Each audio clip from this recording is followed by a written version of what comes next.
All right, everybody. Welcome once more to Fall of Avanswell. Hope everybody's having a fine Wednesday as we hop back into the adventures. So once again, I posited my players a question. And hello, yes, greetings. I'm the DM here, Dracovin.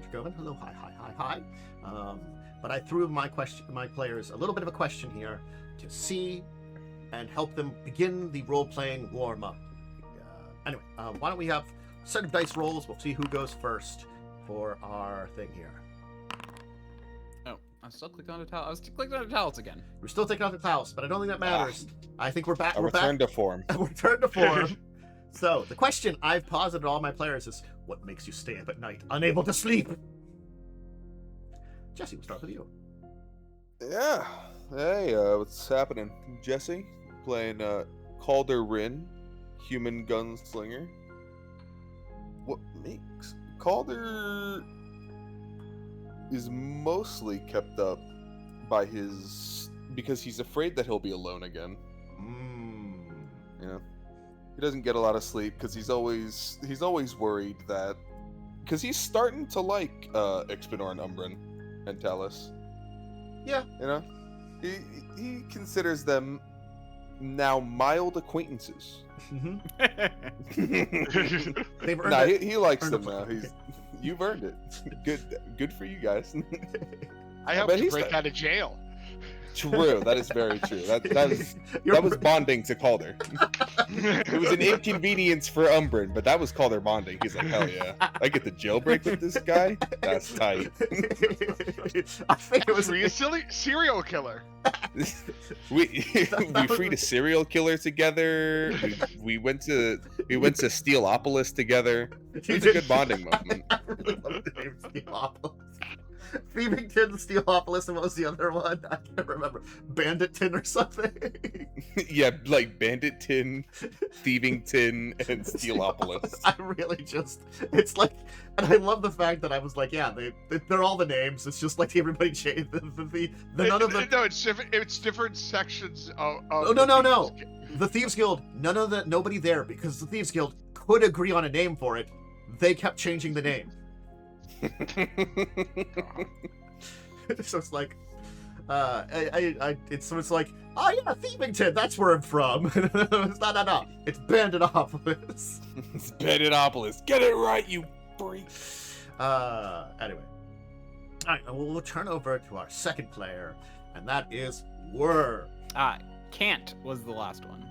Oh, can't. You're right. Oh, yeah. Thieves can't. Yes. Thank you. I was digging through my notes to find it.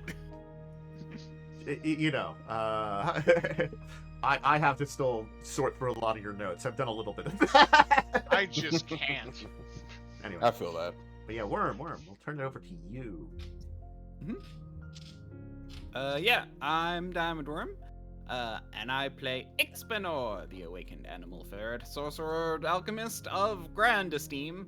And what keeps me up at night is the memory of my master's burned body and death by flame. Nightmare. Yeah, I mean that'll be a nightmare that'll eternally be within you. Yeah. Yeah, that makes sense. Valid. Horrific trauma. That keeps you up at night. That makes Poor sense. bastard. Trauma. Yeah. All right, finally. There's just 3 really sad dudes walking around. 4 really sad dudes walking around. Talas is probably a pretty sad dude, I gotta admit. The people he worked for are like dead. Just like, because they were like, he was the what's the word I'm looking for of bodyguard? Not bodyguard. Shoot. I'm not gonna remember the word. Well, he was working for the family. God, yeah, not my notes right now. I forgot. Starts with an SH. Whose family? Sorry, I zoned out there for a second. He was working for Your master's old family? Who's working for who? It's Talas. Evan Sang family. Are we thinking about the Evan Sang? Oh, yeah, okay. Yeah. He was the. I was like, I'm trying to remember I the just word zoned out that there for 2 seconds. Yeah, I was and trying to was remember like, what the word for Talas was for their group. Seneschal. Seneschal. He was Seneschal. their Seneschal, like an adopted family member, probably. The old guy that probably spent a lot of years with them and all that stuff. So yeah, he's got his depression too. But anyway, yeah. But yes, Joseph, we turn towards you. Well, go trauma partners. Let's go. Woo, I'm Joe. I play Umbrin Wisespark, the Liminal Fetchling Animist. And what keeps him up at night is the memories of his town getting overrun and having to flee. That's probably the See, it's better of the just- things. I thought It's it. just probably- four really sad dudes. Yeah. I thought it would also have been the horrific spirits that whisper in his ears at all time. But hey, those probably are also there. They're there, but I've had them for my whole life. I've gotten used to them. I got used to the horrible spirits that whisper within my ears at all times. And they can be useful. They give me Waking up powers. to hearing the screams in my head of my fellow villagers dying as I'm being shooed away, Hey, what keeps you up at night, man? Family being burned, village destroyed, master burnt to a crisp, bag of faces. Bag of faces. is The one, yeah. normal. Yeah. the Man, the usual. weird whispering from my bag keeps me up. Yeah. Not sure why, Oh, but cool. we've been carrying both- around a bag of faces for We like both, because we want to try to get rid of them and free the souls. So we both have whispers in our heads. Sweet. It's true. Is this nightmare? Is this true nightmare? We need to get you Now we something just- that whispers in your I ear. was about to say we need to get one for Calder. Call- Yippee! Maybe the knives will start whispering to you. I hope not, dude. Or the watch. I look down at the watch. Do you want to talk to me too? Fuck off. Yeah, that tracks. That sounds about right. That's about what I expect. So yeah, there's definitely some interesting things there. Just a little bit. Just a little bit. But, Anyway, so if you missed our adventures last week, it was the long walk north is the best way to describe it. Having escaped the city of Avanswell, basically escaping the law, finding yourself in a small inn nearby, you arrange to gain a hold of a number of beasts of burden, and this face ungs, basically these large bird creatures. Think like elephant bird, but they are probably more herbivorous, slightly omnivorous. They basically large grazing birds of these plains here. But they've also been tamed for basically riding and probably other things too. I would say, like, if you look at not quite chocobo, because chocobos is kind of a normal thing. I compare it more to like a large ostrich. So like a little bit more taller sized. Elephant bird is actually probably a good description. Yeah. Yeah. So It's you a prehistoric bird. Well, Yeah. prehistoric big. technically. Really big. They were very large birds. There have been some very large birds. Fortunately, it's not terror bird. They eat meat. True. But they did keep looking a little bit at Ixbanor, because Ixbanor is the size of things they sometimes grab that are meat related. Prey animal. You're the tiny prey animals we occasionally get alongside the nuts, berries, and various probably tubers that they dig up with their large beaks. Anyway, Look, there were I've some been things preparing a puckle picker every day just in case. Yeah, there were some things that happened during the journey, but, some storms, strange possible people following you, creatures. The wild was dangerous, is the easiest way to say it, but you survived, you made good timing, and after about a week, you have now arrived at the forests. And I believe you had rested the barrier, so you are ready to enter into the forest as we turn towards this next day. I'm king of the forest. Are you now? Are you? King of the squirrels. Squirrels! They're just nuts. True. All right. The last bit of the grasslands, as I said, this area it's a little bit more hilly, a little bit more mixed bag. You've kind of been changing the environment slightly, but you're kind of on this tail end of it, and you can see the forest kind of spreading in front of you. As much as you've been seeing these groves of trees that seem to much more in this northern area of the grasslands, where it becomes a little rougher, been in these kind of like small valleys and nooks of the mountains. This is a true forest that goes ahead of you with trees that tower up. And even now, so as you've been approaching it, you begin to notice more the great mountains far to your east, which seem to tower. So you can set out, I guess, in your next morning and quickly move the last bit of the way down to the forest proper. Arriving at the edge of the forest, you can kind of see where the grasses begin to kind of like lessen a little bit at the edge of it, and the trees and bushes and undergrowth kind of engulf in it. There are no roads here, but certainly speaking, it is a kind of twist of trees and plants and stuff like that. Thick bush. You do have your magic, I believe, to make navigation easier for these kind of things. Yes. So you won't be slowed down by it all. I will ping my spell in a second. Cool.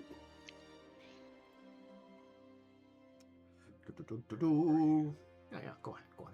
Just ping. Sorry. Oh, wait. No, it's good. It's all good. Where are you? That's always a question they ask. I have so many freaking spells. Oh, there it is. Wondrous Guide. Yep. Cast. Right. Okay. As you begin to pierce into the forest itself, all of you have this kind of almost like feeling wash over you of peace. Something feels different here.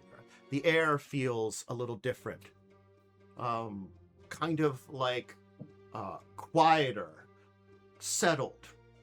This wind still moves. You hear the chirping of birds. You hear the kind of noises of small insects as you enter in here. But everything seems almost quiet, peaceful, as if an energy washed over you, just entering into this area here. This is nice. I don't know. I think it's a bit too nice here. I think we're gonna get jumped. Oh, I'm keeping my eyes out. Yeah. Okay.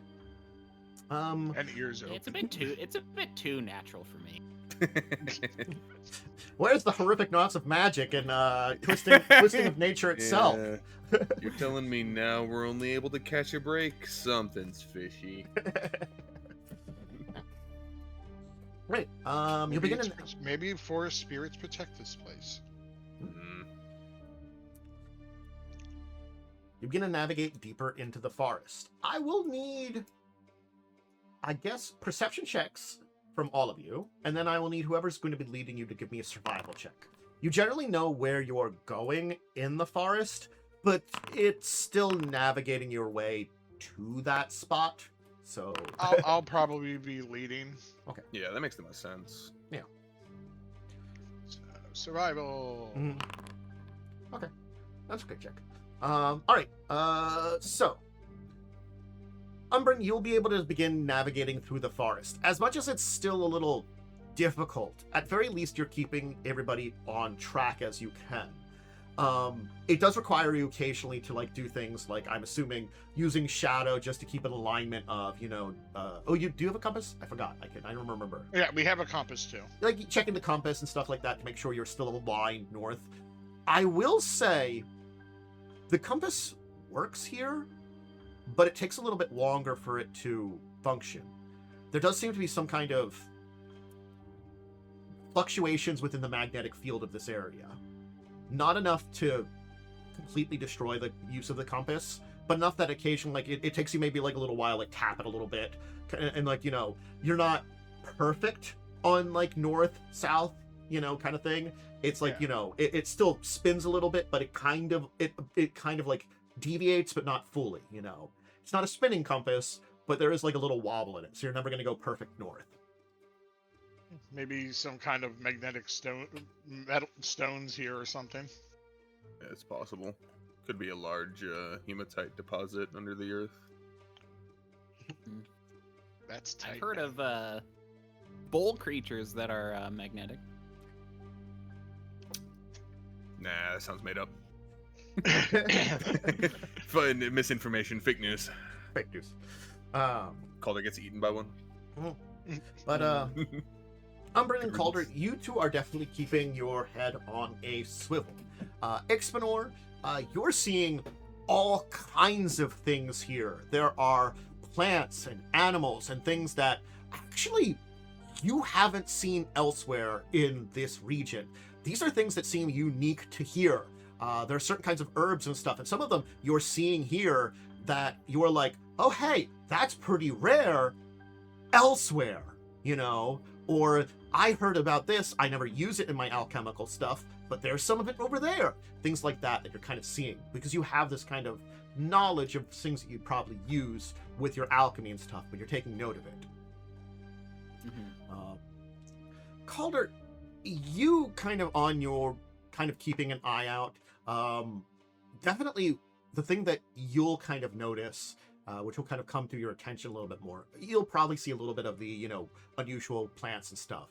But you'll also notice that as you're kind of wandering around, you're not seeing any signs of large creatures, large game, or large predators in particular. Normally in a forest like this, even if you're heading straight, you usually are going to cross your way into something that would be a sign of it, maybe like a game trail or something like that. Granted, maybe you're just unlucky, but you're not finding anything as of yet. Strange. Umbrin, Yes. the thing that you'll notice, which is kind of strange, is the wind isn't acting normal here. It's a subtle thing, but breezes that come through the trees seem to be coming from a different direction each time you notice it. And I'm not talking like, you know, similar but in different, like, you know, a similar region. I'm talking about like there's a little bit of a breeze on your back and a little breeze in front of you. Right. Stuff like that, where it's like, that's very weird. Can I make some kind of knowledge nature check? Sure. All right. You kind of think deeply on it about what you know about nature. And this is one of those things that you're like, there's something weird or unnatural about this place, but it's not.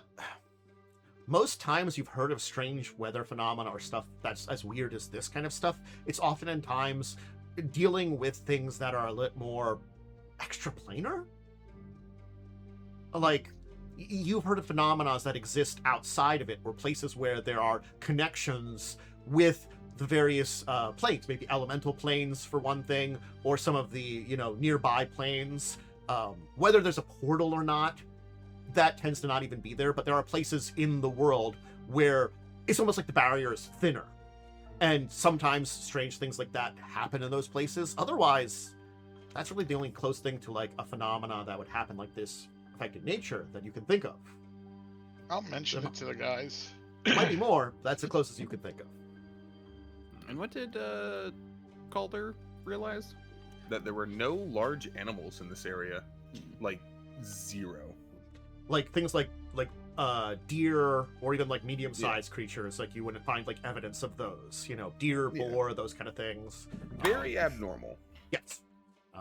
It's like you can still see and hear small game, like, you know, there you can see, oh, there's a squirrel over there, kind of thing like that. But like anything larger than than Ixbanor, you haven't seen signs of.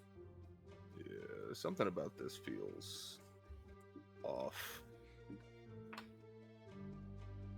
Man, anyone feel like surprisingly safe? No. I feel As if there's nothing like uncomfortable looming here. over you all the time? Like you normal? I loom over you.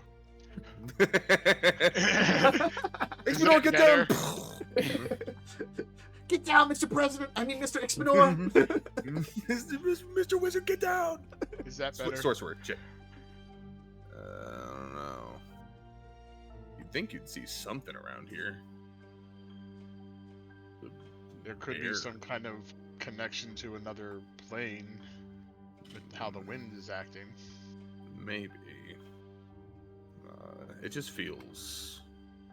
There's definitely uncomfortably something odd empty. here. No. Hope that whatever god is listening, it's not like a troll running around. Hit those. But then the small game would have also probably scattered as well. Yeah, fair point. Troll hound. Wolves are not unheard of. I will say that. Yeah, well. Whatever it is, if it is anything, I'm sure it's not friendly. It could, like I said, it could be some kind of effect in the area. Maybe. Like, trolls were native of these lands long ago and thought to have either been driven to extinction or driven into the far to the east through the divide.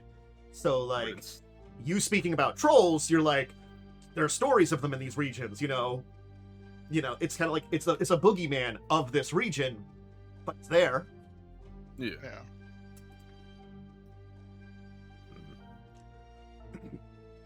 Yeah. What does the map say? I haven't actually taken a look at that thing. Ooh. Yeah. Who's carrying the take- map? Is it I'll pull it Ixbanor? out. Yeah, I am. Ixbanor's carrying it. So you're looking at the map, and you do see the place that you are within the same forest you are in. Your position seems to be popping around a little bit. Like, the map is working. You can see your place that you're going to go, but similar to the compass on the little, like, magical display. I was gonna say holographic display, because basically kind of is. Yeah. It has your little, like, dot kind of popping around a little bit, It's subtle, but it's enough that might make it difficult to navigate a little bit. We may be in some form of lost wood. Well.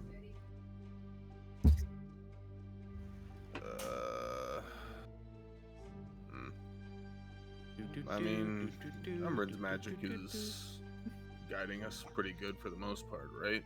As long as we keep moving, we should find our way out. I hope so. I mean, magic could interfere with magic, so... I'm gonna climb up a tree and Okay. see, like, look from the top and kind of see where we are. You definitely see, like, you are within the forest, but this forest is a pretty large region, so it's sort of like it stretches on. I'm gonna specifically look for kind of where we rested last, because we kind of rested in a kind of neat top of a hill, right? You did on a nearby hill in the kind of hilly areas. This area here is a little flatter. It's not completely flat in the forest here, but it is definitely not as hilly as the region you just were in. Kind of it has that kind of barrier of, like, where the hills kind of flatten out a little bit in this region and the trees have taken over. So you can see the area out to your south where it is. Granted, you cannot see exactly where your place was. There are trees in the way, but you can see the hill lands to the south. Yeah, basically, does it look like we've traveled You look as far as it feels like we traveled? sure. We'll say it's been like half a day. It looks as Okay. though it's been half a day's worth of journey, you think? But again, like, Okay. it's hard to tell exactly where the barrier of the forest to the south is, and where that moves to the hills, because you are a tiny head on top of this kind of thing, You don't have Yeah, the best. just... Um, Man, I need that hand clap.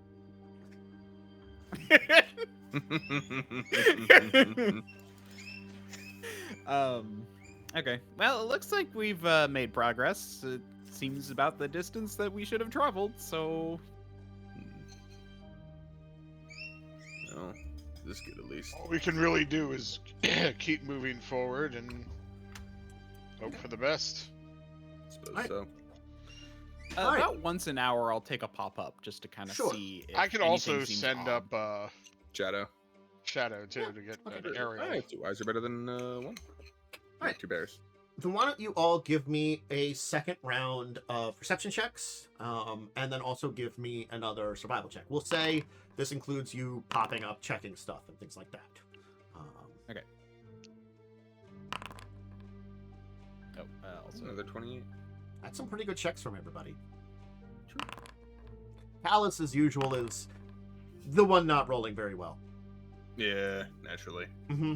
That's fine. Honestly, He's at probably least I on get more. my bad rolls out on Talas. He's on defensive swivel, not like actually like understand what's going on swivel. So he's like, it's because not a terrible check technically. 19's technically not bad. Yeah, but, I mean, you know, it's a it could've 5 been on the better. die,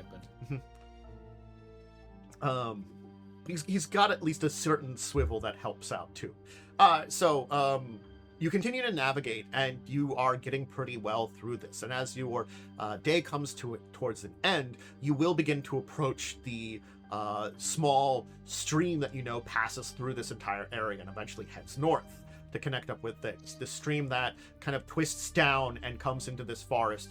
You're coming into it during its kind of north-south area, but you do know this originates from the mountains, from some of the seasonal changes for the low areas of snow melt away, usual mountain stuff, seasonal stuff. Because I said seasons are mild here, but they're enough to affect this kind of thing, and there is a seasonal melt in this area at least. Anyway, so you're coming across a mild season. You go up into the mountains, you're still gonna get snow. Yeah. And I live in California. I know how that works. Yeah.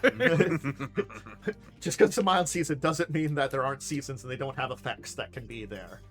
And a simple little mountain stream coming down is pretty nice. And even though you are getting Nice into cold water. even though you're getting into the fall season, the stream still is going relatively strong from the melt that's been going throughout the season. It's probably going to be this would be kind of getting to the area would be coming towards like a turning point in the season where the stream might become a little bit smaller, has a lot less of the melts coming off, and you're getting more into the slightly chiller winter season, and you're gonna get some snowpack forming up in the mountains rather than melting down. But there probably still will be a little bit at the boundaries. You're never gonna get away from that. So hence the stream won't disappear, but will probably go down like maybe a foot and a half, a foot to 2 feet, something like that. A lot less water coming. Anyway, all of you are kind of keeping an eye out, and all the kind of things you've been noticing up until now continue.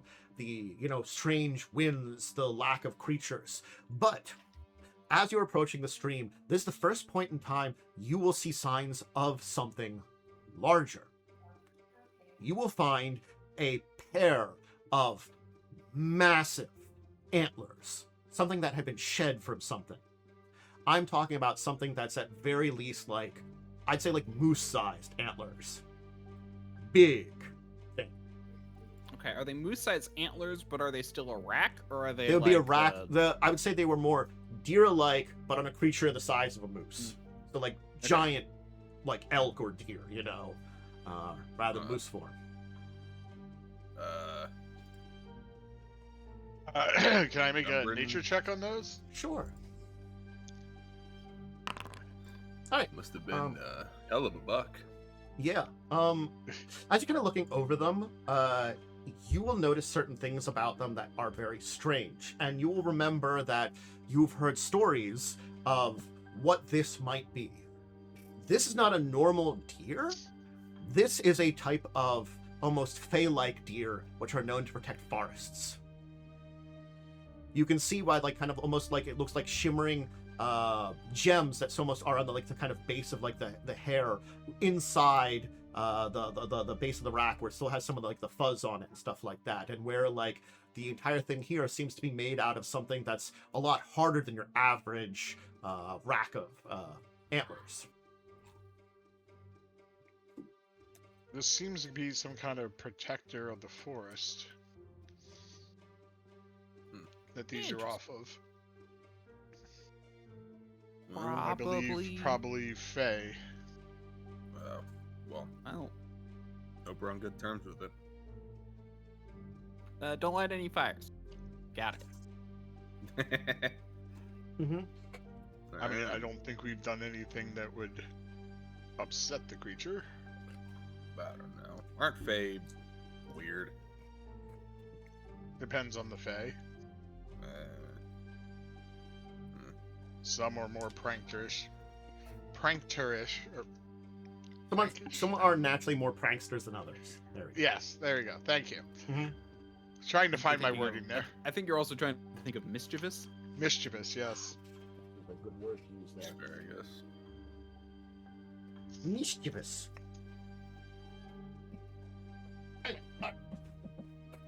But you can successfully make it to this, stream. It's a pretty decent stream. I'd say it's probably about like 15 to 20 feet across. The water's probably pretty clear, pretty like decent running. You'd estimate maybe like 5 to 10 feet deep at most in any place.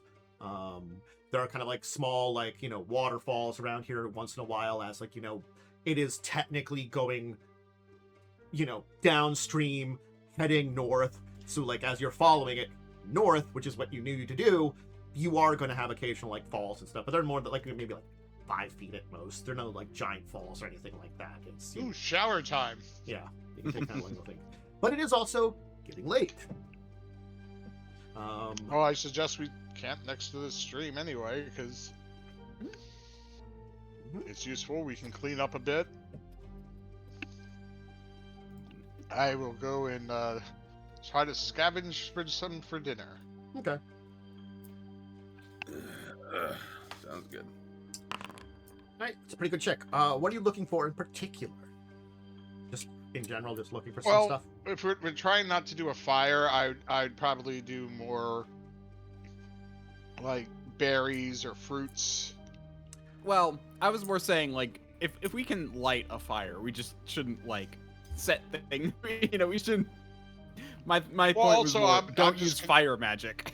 I'm also a little concerned about even killing animals in here. That's fair. We haven't seen many predators, and we know Guess there's I'll a take. protector. I guess I'll take off a ration then. Well, you can successfully find some stuff here. It is a little bit more difficult because No, you I are... can get you probably like some grubs and stuff like that. Yeah.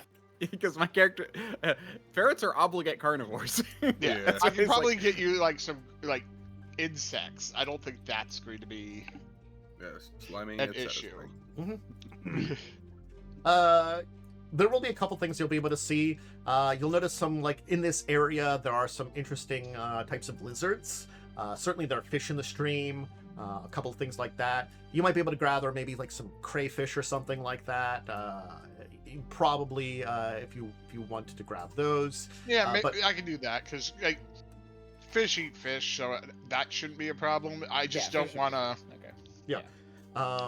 You can keep things, and you can avoid some of the interesting dangers that are around this area with that check. You will notice that there is a type of snake, which at first doesn't seem too dangerous, but with previous checks, you remember this nice snake is probably highly venomous. I will Fortunately, let them know to you keep will an eye be out able to for keep those. an eye out for it. It's this very nice kind of brownish snake that likes to live in the underbrush that has this kind of like 2 red stripes down its back.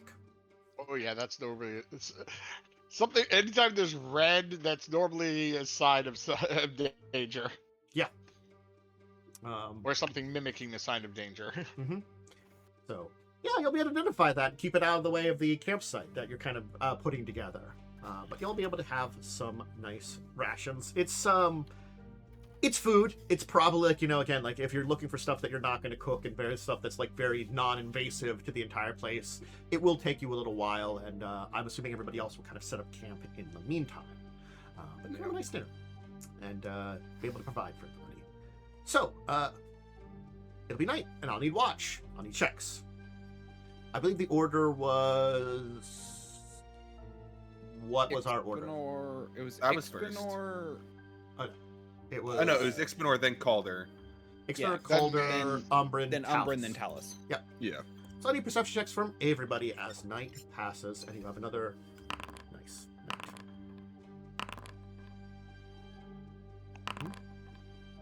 Okay. So Ixbanor, as the night falls, certainly you'll kind of get the kind of noises of the forest. You'll be a little disturbed as you will hear.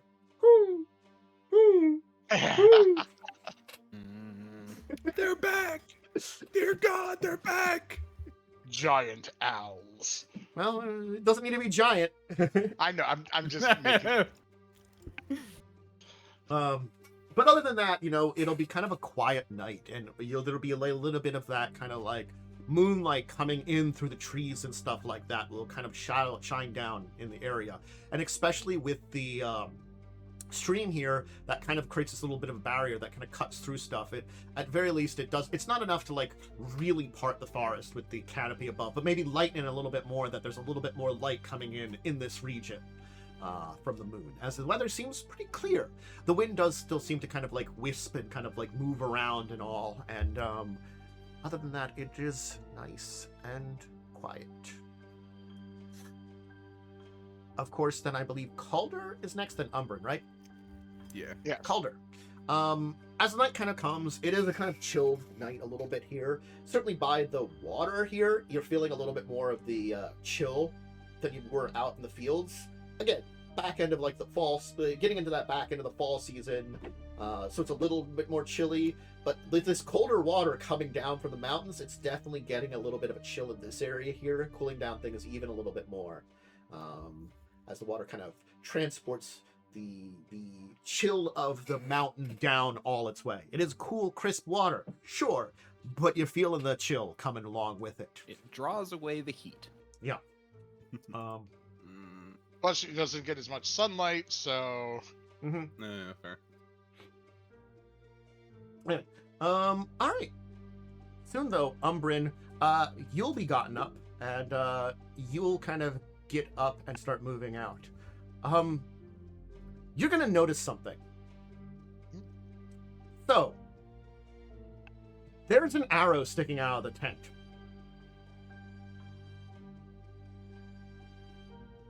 I'll try to carefully remove it. It's an arrow with the shaft painted red and the tip painted black.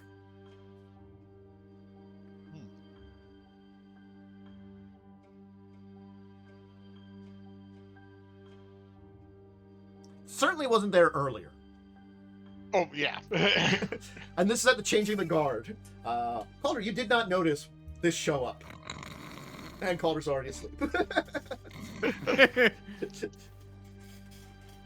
Red, you you said red shaft with a black tip? Yes. Yeah. Yeah. Very odd. I'm gonna send Shadow out to scout the area that the direction that it came from.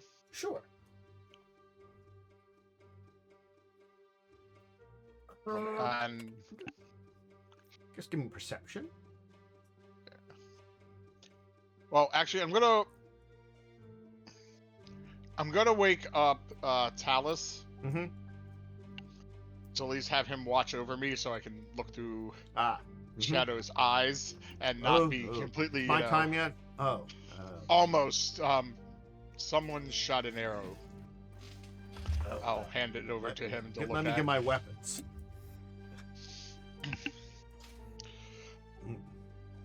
I want you to watch my back. I'm gonna send Shadow out to scout and look through his eyes. Oh, okay. So. All right. So, as you're kind of watching around, Shadow's gonna kind of navigate the dark. It's a bat, so Shadow can navigate it well, but Shadow can't really see everything. You'll both see something and not see something. in a wisp of the wind, it almost seemed like something was there, and then it was gone.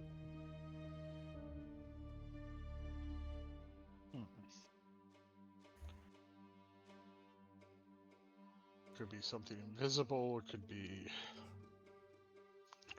any number of things.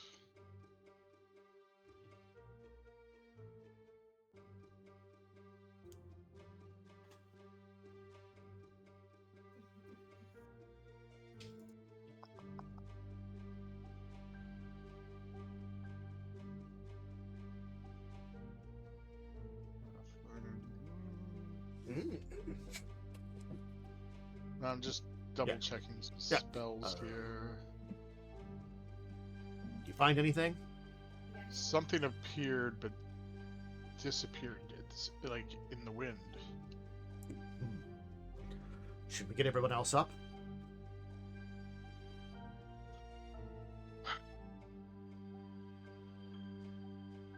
We have a day of traveling tomorrow. I don't want to hinder us.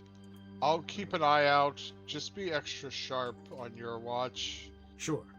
I'll wake everyone up if need be. All right. Just get me up if you need me.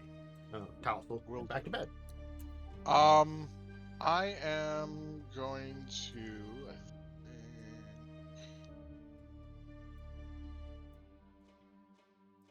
Yeah, let me double check this. Mm-hmm. What are you planning on doing? I'm going to cast Illusionary Scene. Ooh. You craft an illusionary scene that includes up to 10 distinct creatures or objects of various size, all of which should be within the spell's area. So within 500 feet, 30-foot burst for an hour. Okay. What scene are you attempting to create, and where are you attempting to create it? Over top of us, Okay. and basically just what it looked like before we set up camp. So it looks like you disappear. Yeah. Gotcha. Okay. All right. Your I mean, it's only for a little while, but it might discourage whatever was out there. Sure. Your Yeah, shift. That's why. Mhm. That's actually why I picked up. If you want to wake up, like I have the 5th level illusory. Oh no, that one I think though is requires me to be awake. So never mind. Mm. Yeah. And mine's Illusionary Scene, but like I said, it's only an hour. But Oh yeah, mine's illusory object, which requires it to kind of more be something. So you can't just yeah. make something disappear.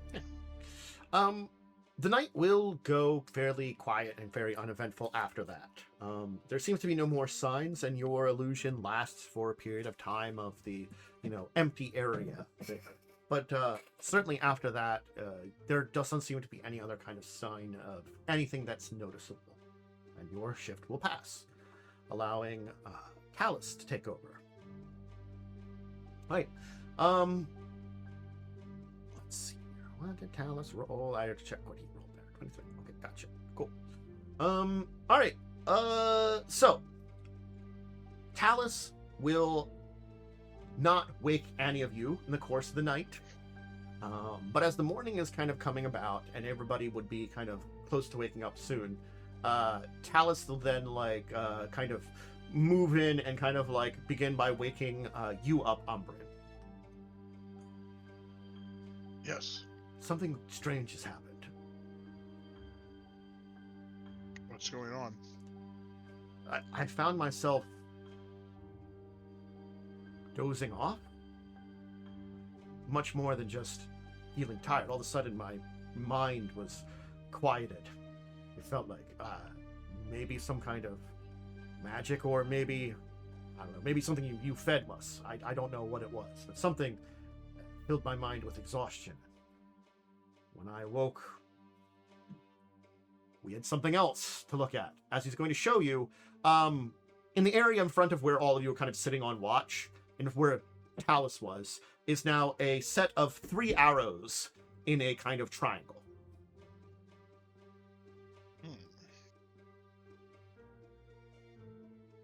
With a similar red shaft, black head, all shot into the ground. right in front of where Talas would be, or was. And that wasn't there on your watch. Might be some kind of warning. You think? I think something might be watching us. Well, should we do something about it? I don't want to get to an unnecessary fight.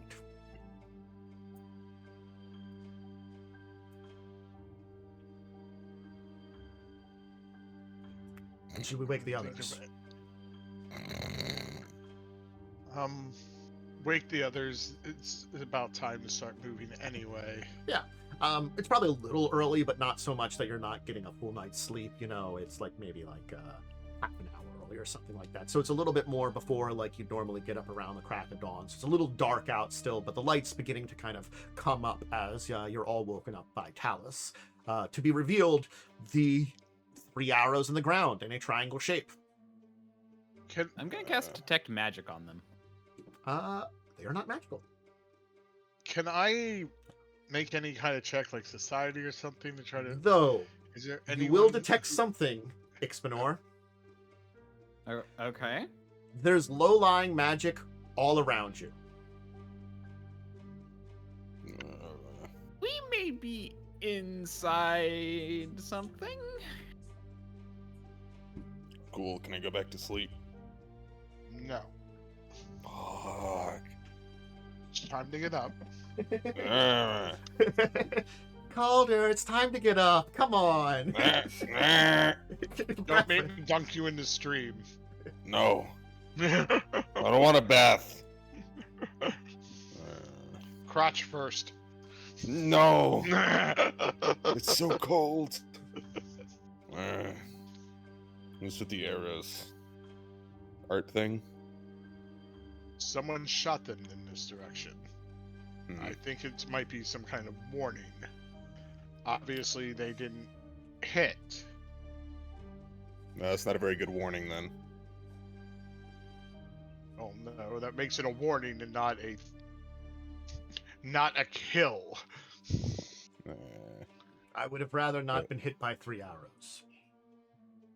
I'll grab one and like pull it out of the ground. I mean, these are just normal arrows, right? You're a tough guy. You can kind of take a look at them, and they look to be fletched in some very colorful feathers that are like streaked white with tinges of red, blue, and yellow. And the shaft itself seems to be kind of painted a pretty like vibrant red, with the tip of it actually like seemingly painted a dark black. This is not the kind of arrow you would just fire as like a normal arrow. This is, you know, deliberately like colorful. Yeah. Swanky. Let's Could I drop make it. some kind of society check if I know that if there's any like intelligent beings that we know that live in this area? Sure. Dispel magic. Oh God, no. You kind of think of it, and unfortunately, because this area is very far out, beyond it's you know at least the Minotaurs are out in this area. You don't know if it would be them that would do this kind of thing, but if there's anybody else in this area, unfortunately, you just don't know. Certainly speaking, with everything that's been going on in the country, people could have moved in too. And maybe if they made a deal with the Minotaurs, I don't know. Or they could be just people that also lived up here. This is the like ass end of the country, you know. Yeah. This may be a stupid idea, but I'm gonna try and dispel the effect. Okay. All right. So let's see here. A counteract check. Thank you for the counteract check. That's a pretty good roll.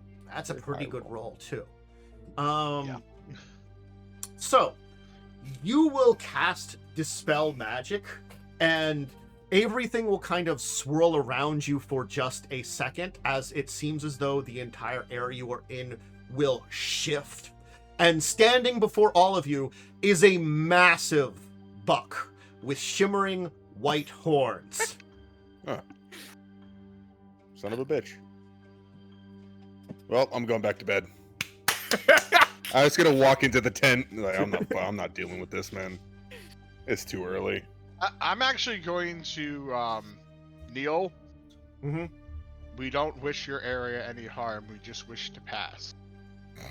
A voice will fill your heads. Then why have you brought me out of my realm to speak with you? Why have you called me forth? Did I do that? Yes, little one. Blame the weasel. You screamed your words loud and called for me. You said, "Come forth to this place, leave thine realm, and enter ours. Do not walk between the woods as you normally would. Walk in the lands of the mortals."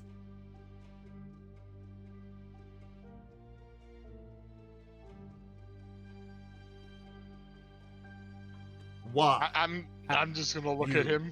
Called. I was worried that there was maybe some sort of illusion or mind messing stuff going on. You've entered the realm where the realm of nature meets with your reality. The elements swirl, and those of the sprites, pixies, and other creatures of the wood visit. A realm both of your world and beyond. Yet you choose to attempt to defile it with your magics. Is that it? I mean, we were just trying to pass through, and we were worried that We were worried about these arrows. someone was attacking us. The children of the stars already watch you. You truly believed you could enter into their territory, our territory, and not know it. I'm surprised they have not confronted you or slain you with the obvious defiance and insults that you sling. We did not mean any insults. I can see that. Your kind oftentimes act without thinking, without understanding, to tear away the magics of the world without understanding what that magic would be.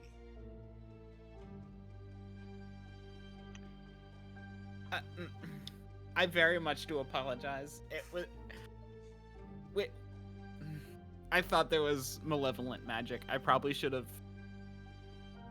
I tried to identify it first. I panicked.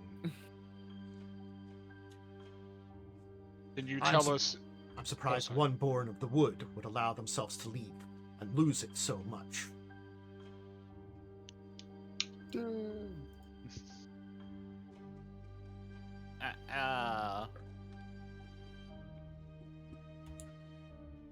Ask your question, Shadow One, child of the night.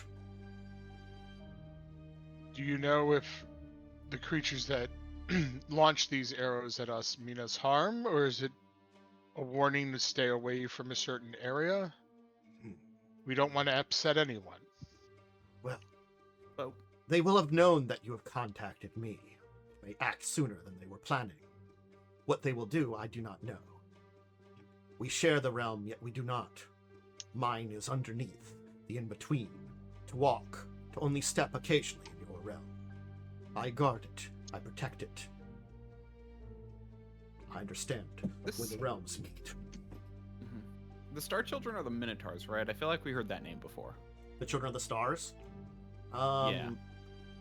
You might have. I do not know if you had or not.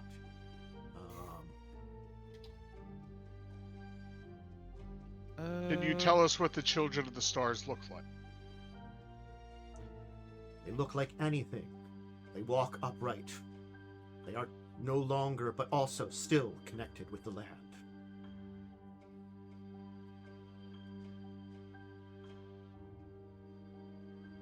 But they are deeper, older. They understand the old ways, while you, of the younger, have forgotten.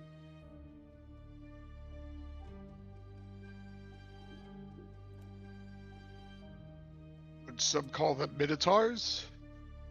I do not know your names for any, beyond the names I know. If there's a term that you have, I cannot agree nor say it is right or wrong. I'll describe one. Like the best knowledge that we have of what Horns, they look like. bull face. Sounds a lot like you. Walking, upright, hands.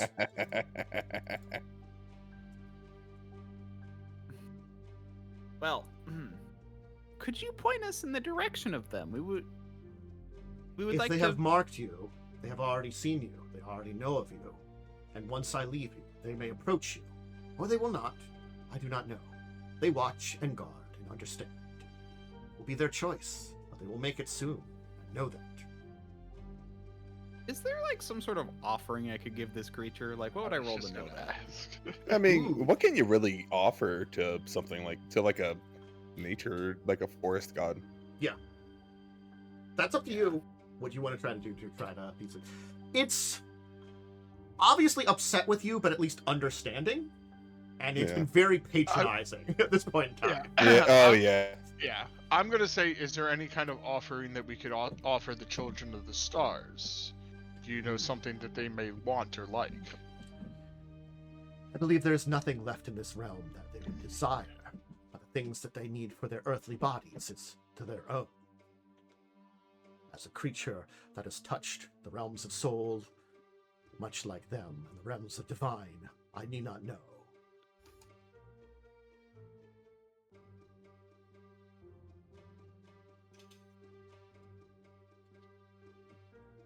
Any further questions that you have for me at this time?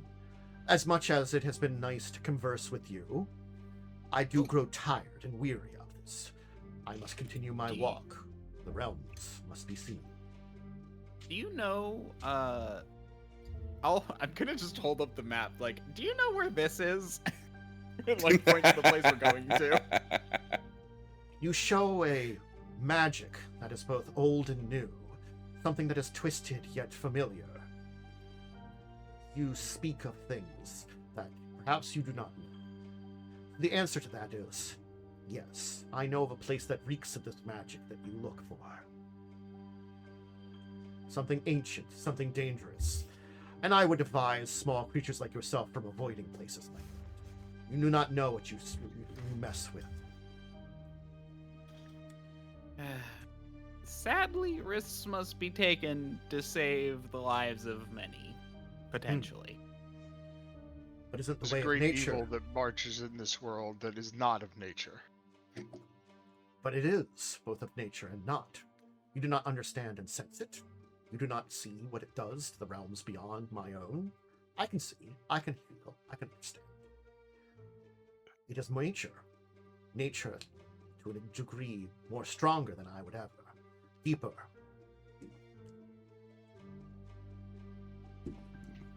It seems I'm to gonna- twist what is natural, though. Does it? Seems Yeah, natural to kind of. me. It seems to more pit nature against humanity than it does twist it, if I recall correctly. You do Yeah. have eyes, then, it seems, small, former woodland creature.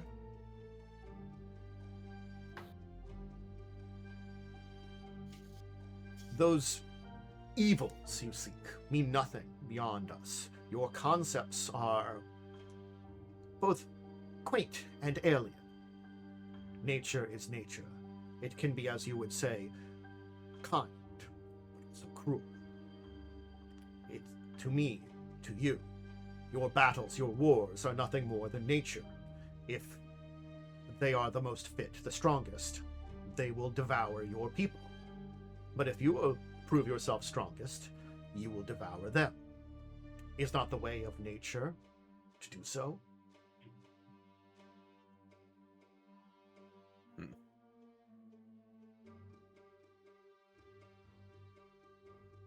I'm gonna like come back out of the tent. Hmm.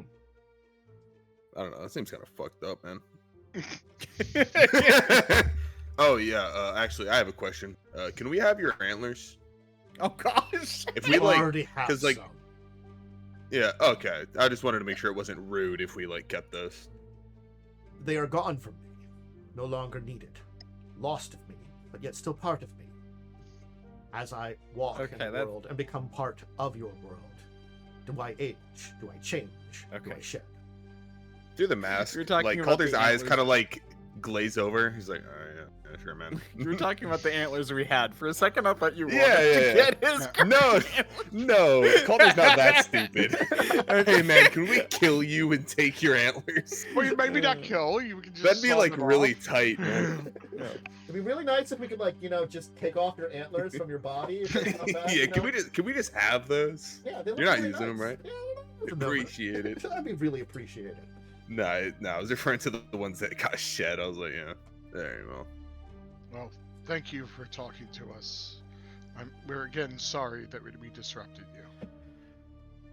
I will return the forest to the way it is, placed between the realms, between your world and the others.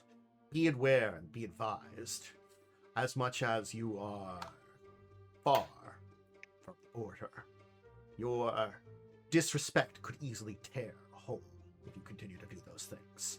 And I will not fix it a second time. Understood. Apologies. I won't do it again. Mm-hmm.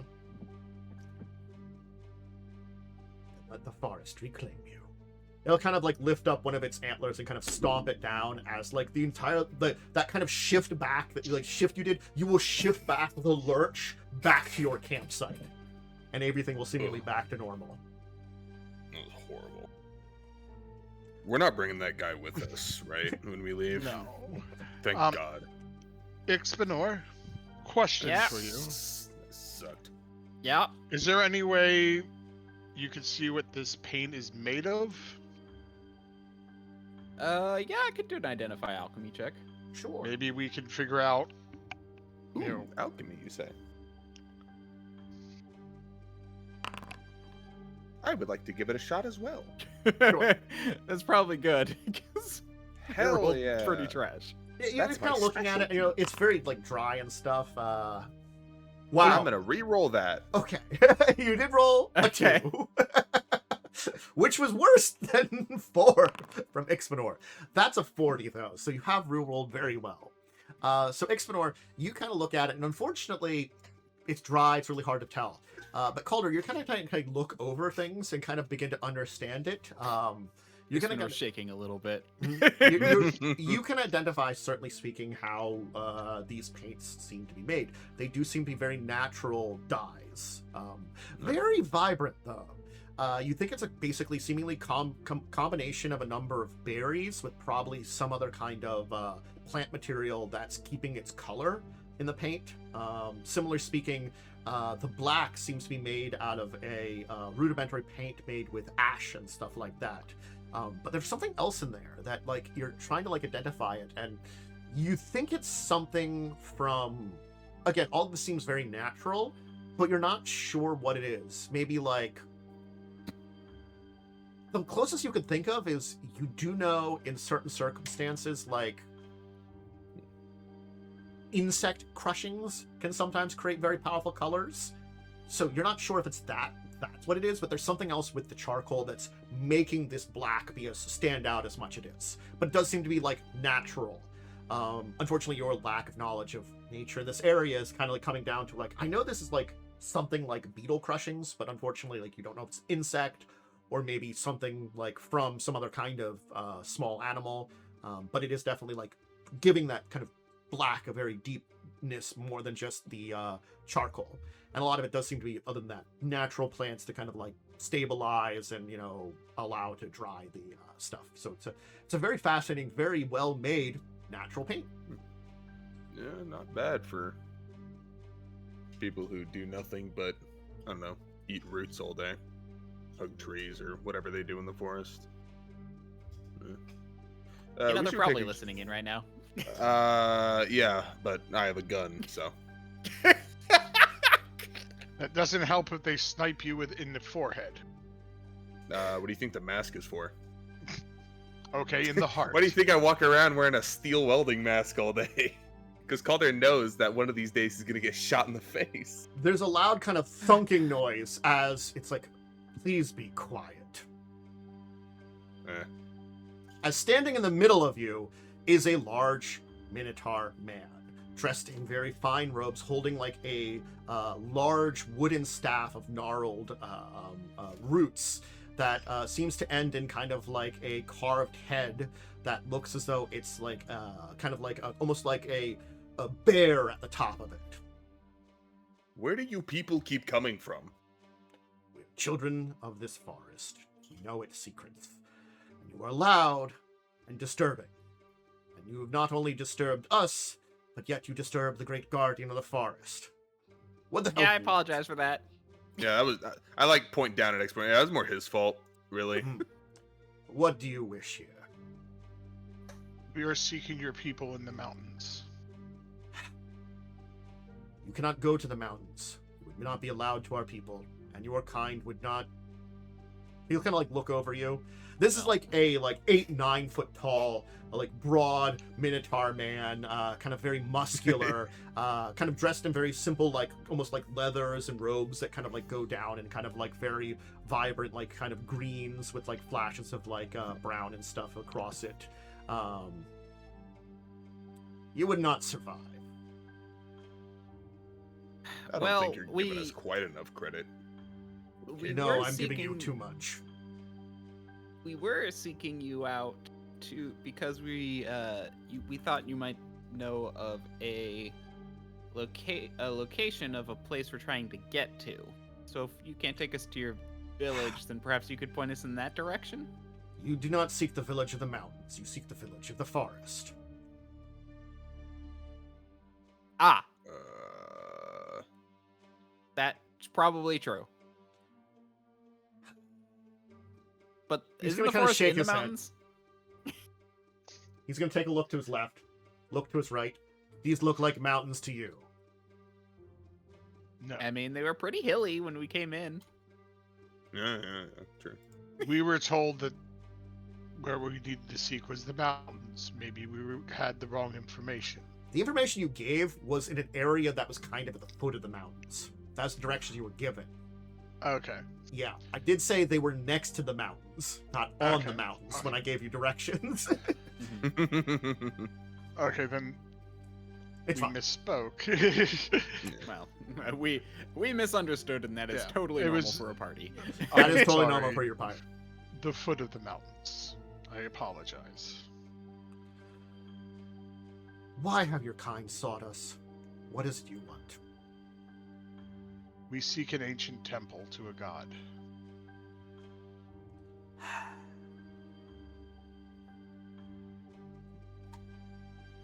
He's gonna kind of like take a look over all of you and be like, fine then. Susanna, we return to the village. I will bring them with us.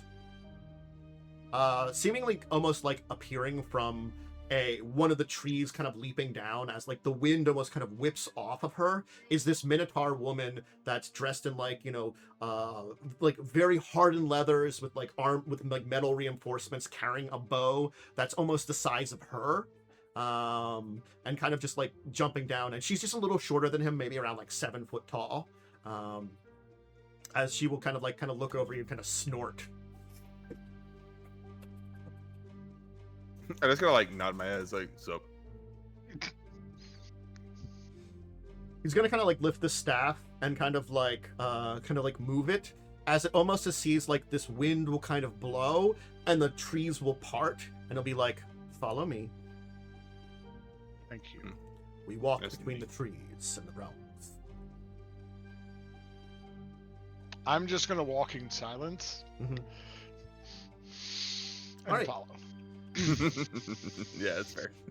All right, he's going to lead you through the trees, and yeah, there we go. Let's just do that, and we go. Want to do that? There we go. We'll send you over here. Yeah. Anyway, why don't we take our break there? That's a pretty good spot for it, I think. And then we'll have you arrive at the village. Very much more interesting way of going about it. I very much again enjoy when you do things. Look, You make things sometimes fun. we're like, I mean, that's kind of the point. It's a game for all of us, Yeah. including the GM. Ooh, you get to tap into some weird stuff and like just do the weird things. Anyway, so we'll continue with this arriving at the village as we begin next time, and we'll do that when we take our break. So if you need a snack, drink, or bathroom break, go ahead and get those, and we'll be back in a little bit.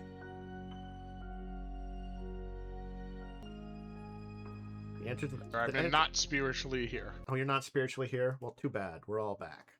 And I'm it's not a spiritually dinosaur in story. hell. It's just back. Anyway. I'm back in black. Oh, that's good for you. I'm always wearing black. There we go. That's what I wanted.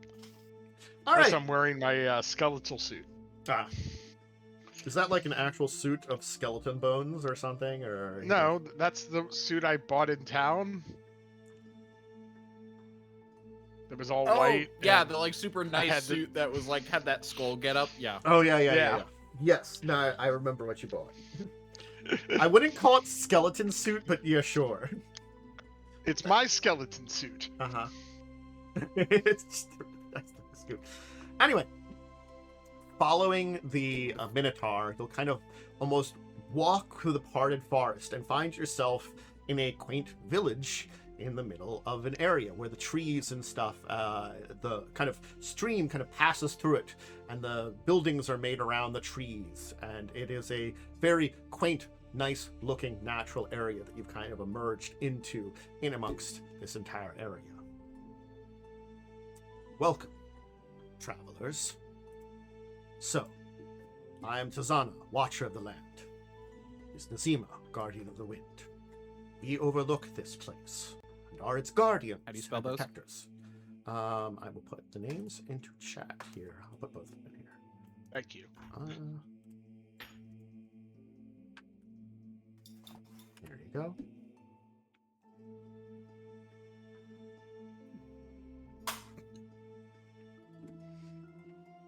You seek us, and therefore you seek secrets of the old. I would ask, what is the reason behind this quest? Why have you dove into something so dangerous? Why have you sought us for it? You know of the wars in the lands. We know of your people's plight. Yes, we are not blind. The small trades we sometimes make with those beyond our lands are enough for us to know. We I are you- descenders. Right. We have left the mountains to leave the stars behind, to touch the land. For the metals, the greatness that can be drawn from these lands can be sent up to our people.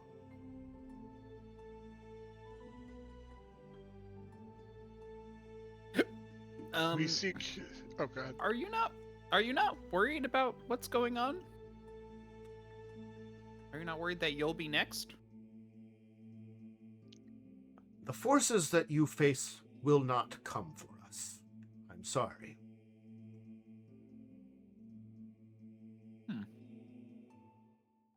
Well, that seems unfair. Yeah, You should perhaps speak to Zabra, who sees the stars, if you truly wish information. Thank you. Follow me. But this other name. I keep forgetting that I have to like do Control Z in here because I wanna right click and put paste here. Control V. Yeah. Control V. Right, he will lead you through the village and to a kind of a slightly larger hut than most of these you see.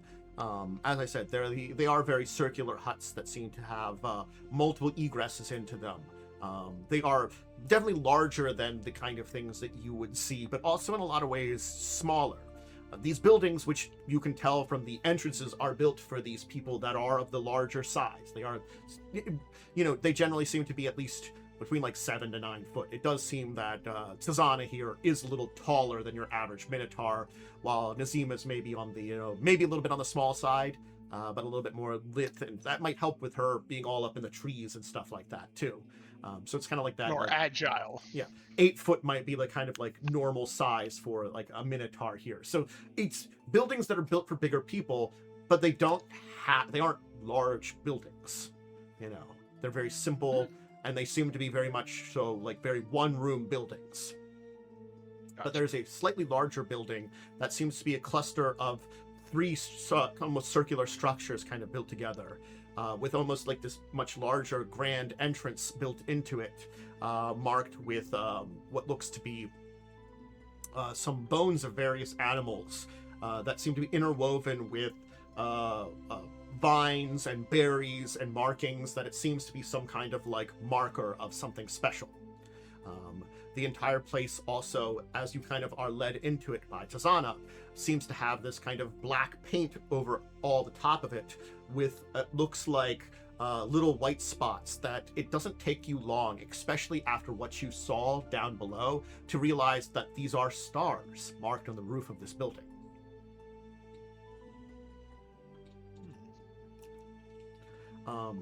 A white-furred minotaur will kind of like turn up from what looks to be a cauldron he's working at, kind of turning towards you. He's kind of got like a kind of small kind of like kind of beard on his chin. Again, they're bovine faced, but it kind of gets like a kind of like a twisted beard that kind of would remind you more of like, you know, that little like beard a goat gets or something like that, but it's on like a bull's chin here. So it's a little unusual, but it kind of gives that kind of like spur of like, you know, a little bit more elderly. And he's got like what looks to be a monocle in one eye that he's kind of like looking in. A very simple monocle, not without a lot of design. That'll kind of like pick it up and kind of like stretch it out as almost if he's using his one eye to look at all of you and be like, he will say something in a language that none of you will recognize. And then Tazana will say something back, and he will kind of turn towards you and be like, "So, travelers, you have sought my people out. I am Zabara, who sees the stars. I may answer some of your questions, or I may answer none of them. It depends on what questions you answer and ask. What answers you seek and what questions you ask." As he'll kind of throw something, it looks like some spices into his pot, continue to stir it. As he kind of turns away a little bit. Tazana, it will be enough. You may go. He'll kind of give like a little slight bow, and he kind of put down his staff, and he says, "Do behave yourself here. Once you are done with Zabara, we perhaps can find a place for you to stay for the evening." Thank you.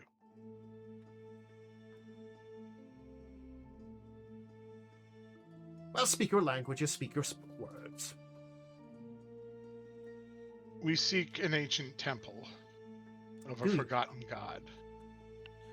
Many have forgotten. Much is forgotten. I do not think any of the true gods are forgotten, though. Not like you think. Forgotten by most. Forgotten my by kind. you and your kind. Your kind forget many things. You forget the grand wars, the ends, the beginnings, the changes. You are young. You are a new race. I'm fearing we're a dying race at that. Perhaps. Not if we can do something about it. But perhaps not. Do you know if every last one of your kin survives or has died in these realms? I can't say I have that knowledge now. Even those that we thought gone are not. While they may not touch this realm anymore, the other children still exist. Granted, some of your kind may also have traveled far to the east, the areas with wild magic, where the voices of the gods, as you would call them, may still remain. Much more than they do in these lands.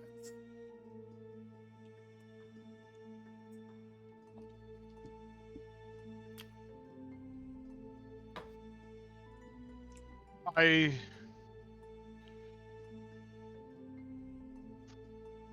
had a conversation with one of these.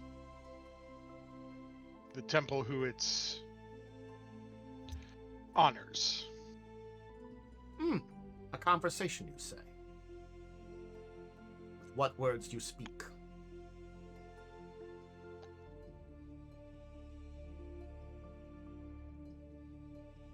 I seem to have an ability to speak with spirits.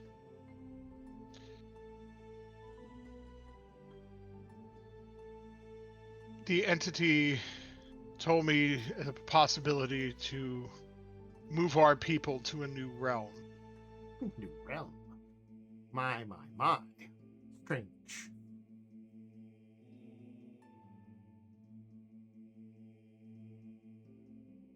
I seek to save as many of my people as we can and move them. But we need to get to this temple to do so. Ah. So you seek abandonment. That is fine. The land will heal. I seek survival. Survive. I seek trying to save as many people as possible. I understand the mentality of the protector, but finding a way to survive is just as viable. And helping others survive is what makes us human. But my people will survive. Ours will not be affected. The children of the stars, well, we will not have that curse that you seek, that you see it as. It will not bear its fangs upon us. It will not harm us. Any kind of doom you fear will not strike us down. It knows us. It sees us. Your people can never see this way. Your spark of true godhood is dead, children. Though, you are right, child who touches gods. You still have a faint spark. Perhaps it is the touch of shadows in your blood that allows you still to see the spark.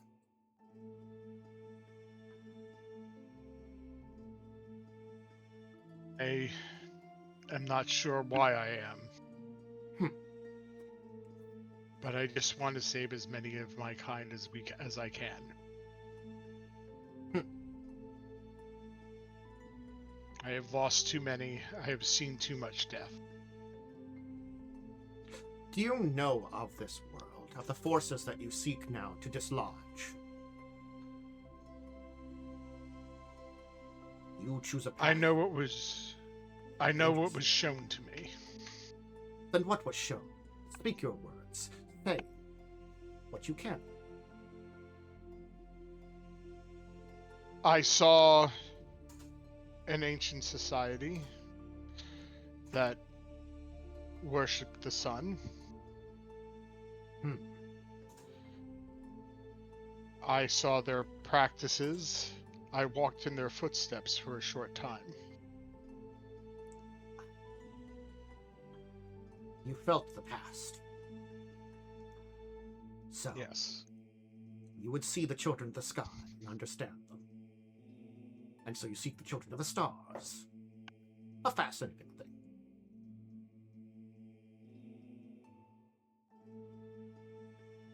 They are not your kin, yet you seek their aid. Would you think that they help you now? I believe so. A foolish. I know it is a dangerous path. True. Very dangerous. The Grand War saw to that. You seek to dislodge much of our own world's past. As a child of the stars, we still seek it, we still see it, we still understand it. We are watchers. One of the old races. One of the old people.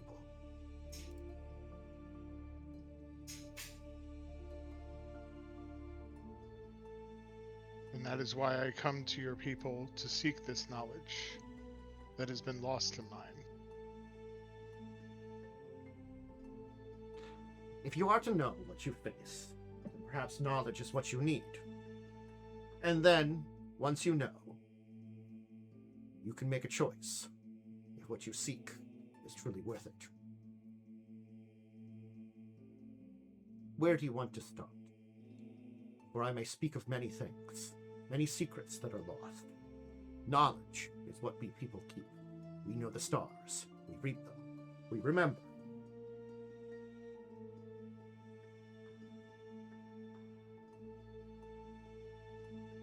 Do you know how the Dreadlords started? Ah, that is a complex question that dives into many different things. The soul that you call the Dread Lord exists now, today, but it connects up with much of the history of your world, of our world.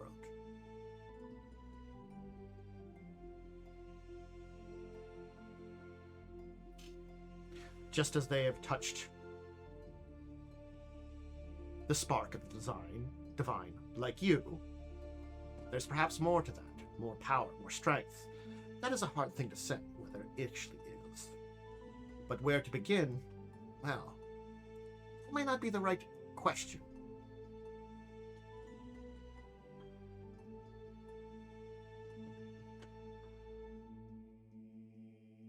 You know what caused him to start this war? It's very obvious, is it not? Your ancestors' actions. You chose to turn against your own fellow children. Throw them into another land, one that is filled with suffering. And you wished that they would not feel anger or vengeance? This is not the first time you've turned on other children.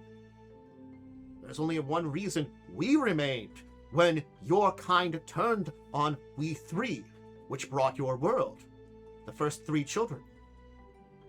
We were in the mountains. We could not feel the wrath, as the children of the sky and children of the ground felt yours. That's another reason you should think, why would they help you now? But you turned against them long ago.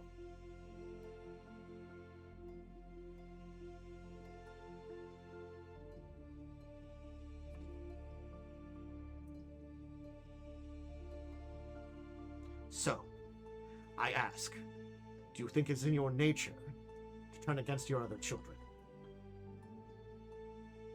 I feel it is an unfortunate thing.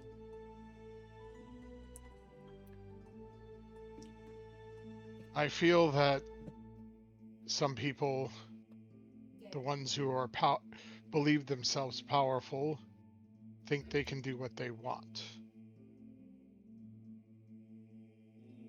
I think they also fear what they don't understand.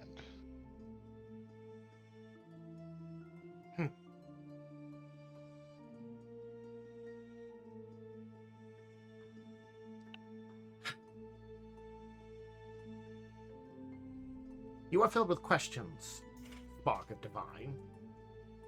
Do your companions have anything else to say themselves, or are you the only one I will speak to this day?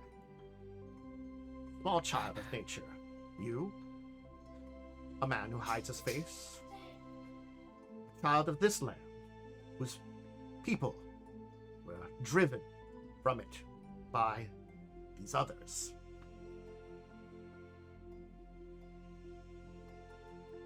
No. I want to know why it's fair that the ancestors of some cause the deaths of the ancestors of even those who didn't participate. You wish to know the cycle? Is that what you're asking? If there is a cycle, yes. In a way, there is.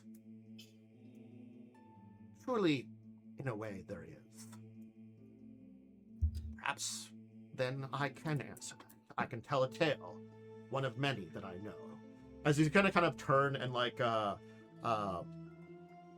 a hand motion in the center of the area, a fireplace will roar to life. As he'll then take a scoop of the material he's been working with and pour it over the flames, as smoke will kind of billow out from the flames and kind of shapes and stuff will begin to appear in it. Do you know of the origin of our world? in many ways, for the cycle of death between its children seems to come from them, from the origin. I know bits and pieces. I know elves were some of the first caretakers of the world. Elves are still young. They were born after we three first children.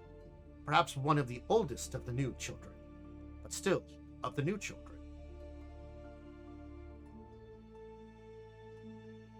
I would think they would have been more in tune with the world as we once were, but perhaps their age, in comparison to many of the other children that came, gave them arrogance. They stepped beyond knowledge that they once had. Or perhaps it was justice for problems brought load to them. Problems that, well, maybe deserved, maybe were not.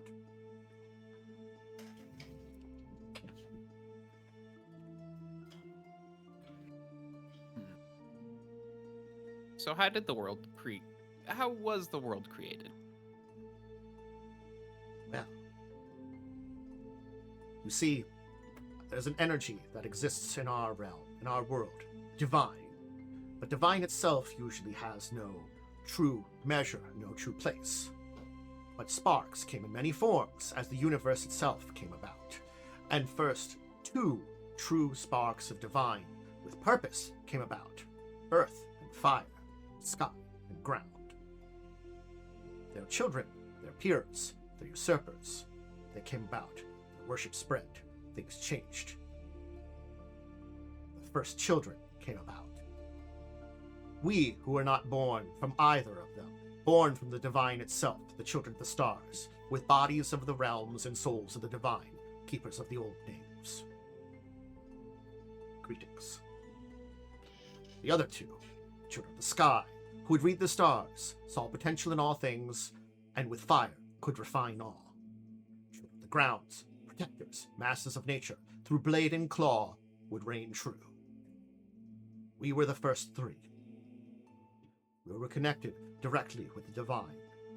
We could read them, understand them, hear their words in our minds. While we were outside, we could hear all, speak all. We were watchers. We have done this job for eons. What were the children of the stars? What was their job? What do they do? Bodies of realm and soul. Bodies of realm, souls of divine, keepers of the old names.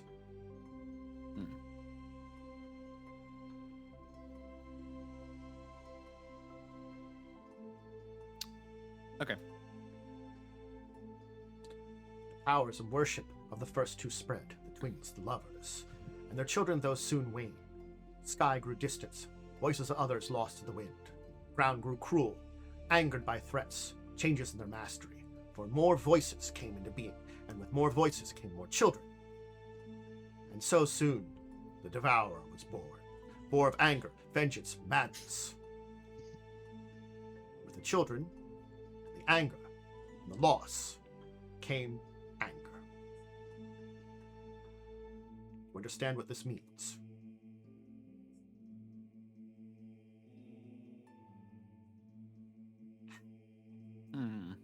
No. Yeah. From I'm 2, gonna level with you, not even remotely. from the first 2 divine, the world came. More came after, as power spread, the world was developed. We first children were the first visitors, but we were not the last children. More came into being as more gods and beings and powers of divine were born upon the world.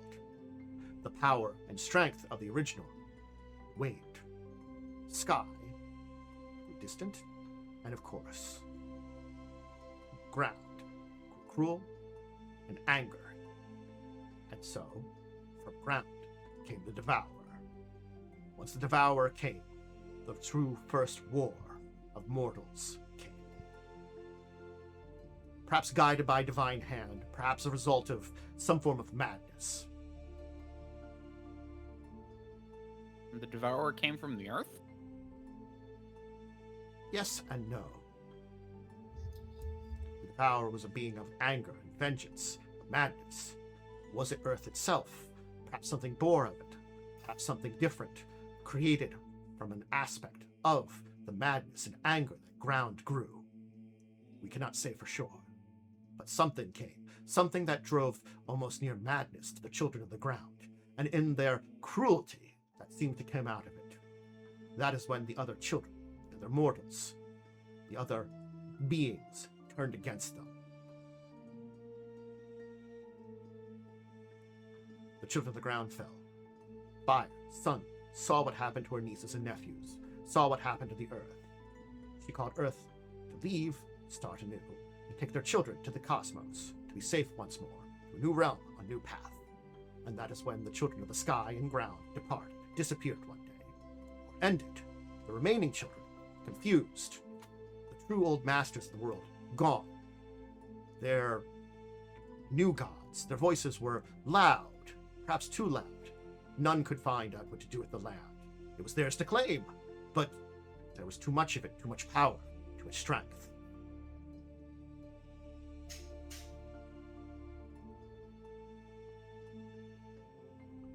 Once these voices became clear, it would become the end of them in many ways.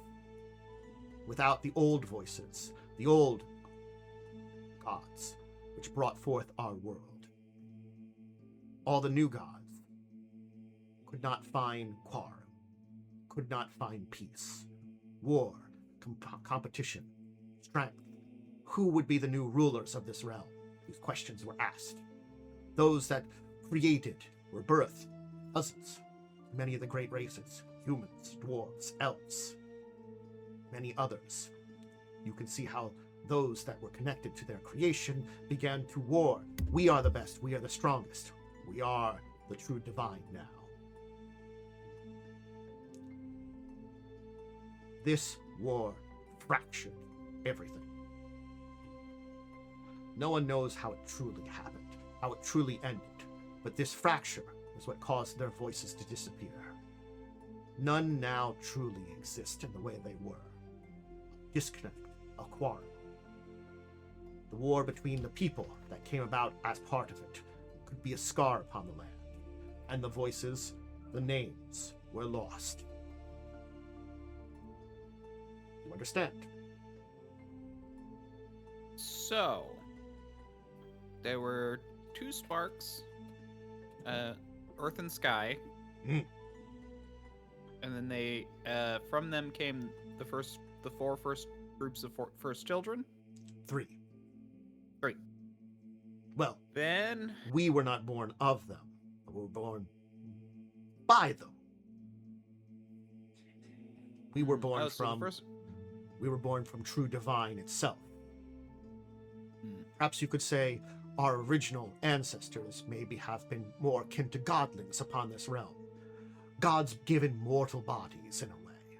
Souls that would be connected to the great divine, the energies that all gods stem from. So the race itself, the race of Minotaurs itself is kind of like a conglomerate that holds the power of a god as a whole? Perhaps if we would somehow be able to concentrate it, but I doubt it this time. There are too many of us, and the spark is thin now, with how much the divine has waned and churned. I do not think we could certainly master that. Okay, kind of give a chuckle then. But I like to think that you are correct in a little way, little one. I understood that. It's interesting. Perhaps the original children of the sky and ground could have also been similar in many ways. They were in many ways direct children of them. While many of you newer children are results of others' divine forming, less children of them. As the other divines became into being, more things in our world came into being that are connected to them. As stone came, so did dwarf. So where did these other gods come from? The great divine energy that birthed the first two was still there. As the world developed, it called for more. And so the divine gave more. The energy of our universe gave more. But this So, damaged the first two, because now there was more worship. It was spread out. It was more. And their strength lessened. Two perhaps grew discontent with each other. Something. We do not know for sure. But with Sky distant and Ground left to his own devices. Anger, the Devourer. A war against mortals, the other divine, in a way. One that would be ultimately lost, because, well, one versus many. so with the gods gone, Hmm. Earth and Sky are trying to heal? I do not see that. They've already disconnected much of their power from this realm. Only remnants remain. Remnants and key pieces, for they were once grand gods that had created our realm in many ways and many aspects of the original realm. So you cannot get rid of their aspects from us. But as they have, from what we know, created something anew somewhere else, something different, perhaps something of the same, another realm, maybe something different, I do not know. I do not know what their powers combined would be, but also I do not know if the Devourer followed them. As a power born out of hatred and anger, I do not know if Ground would have been quelled of that, just by having Sky offer it. It is an unknown factor to me. But it does mean that they are less connected with our realm, having another one anyway. So now that there is almost too much divine, yet none in our realm. That is an interesting thought. One that I've perhaps posited before many years ago. But as of now, I have not discussed with my own mind. Think of it. Our realm has no true divine anymore, but their energy still remains. We who can speak the chants of the divine can still use it. We can still see its spirits, its echoes. It still exists, yet is gone. What does this mean for our realm? Not know. A miracle could still be called forth, yet there is no one to truly answer the miracle and explain it.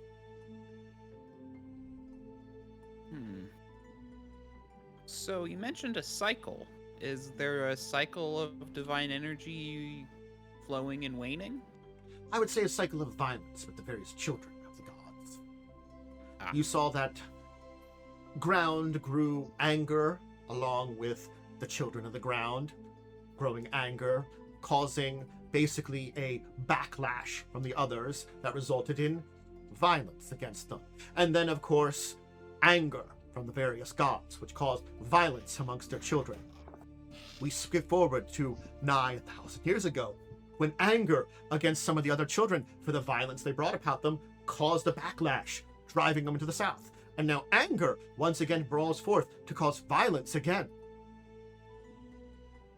Perhaps anger, hatred, are all deeply embrowned in us. Probably something left over from the Devourer, from Ground. A curse upon us? Perhaps is something left over from when he left. That we are all to be engulfed in anger and hatred for each other. Cruelty.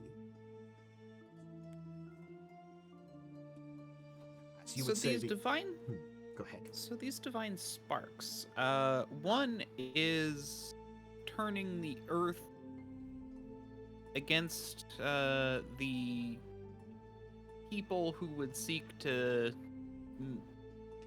dominate it, and then the other is offering to take those people to a new place? What is that about? So, you ask a question that's a very interesting one I may only posit from my knowledge.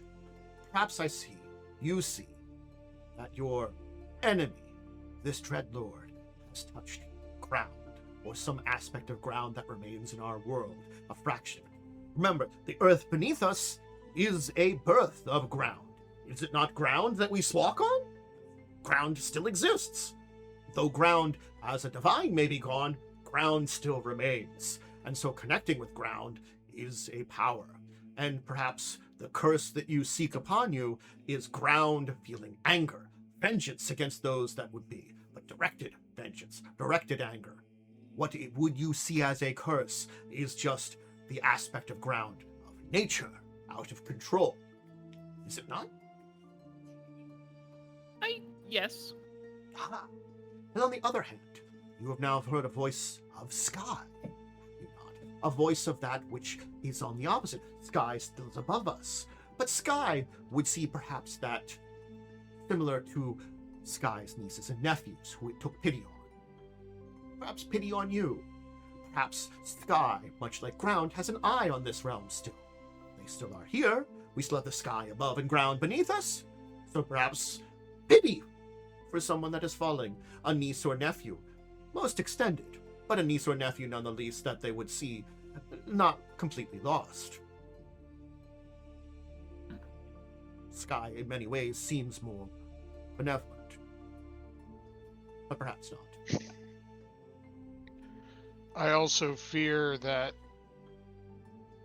this Dreadlord is seeking the power of Sky as well, though. I did get a warning not to speak their name until the time comes. The old names are of power. You do realize that. Only Yes. those that are of that power can speak the old names. I may use the old names. I would choose not to at this point in time, for I do not know if it would have an effect on you as outsiders. But I may go to Tanzan, Nazima, or many of the others of my village, and speak of the old names of any of the old gods. We know them. We remember them. We remember the names of many realms and beings that are lost now to time. It is part of our power as keepers of them. We keep knowledge. We keep the past of history. Names have power, but it depends on how you invoke it. What you seek is to invoke the power, to call upon the strength, and to call upon one of the two is to call upon them both in many ways. When you call upon them, you see their voice and eyes upon you. You make them more manifest in this world. While I do not believe they can truly manifest here like they once did, they perhaps could reach an eye, a limb, something into our realm. That is what you have been warned against, I see. A danger to do so. Got it. So we're calling one deity to try and save us, while the other is potentially going to try and wipe us out. Sounds like a great plan. I do not know, though. Would ground seek your end? Or would ground also go with Sky? We do not know, as their relationship has continued to develop over many eons since they have left. Do they have each other's backs, so to say? Or are they still at odds in many ways? They truly never were against each other. They are twins, lovers, two sides of the same coin, connected to each other in constant ways. Two creatures birthed at the same time. Are they connected with each other for all time? And when one feels anger, the other did not, though, still. I do not know. I do not know if one would be your enemy, or both, or neither.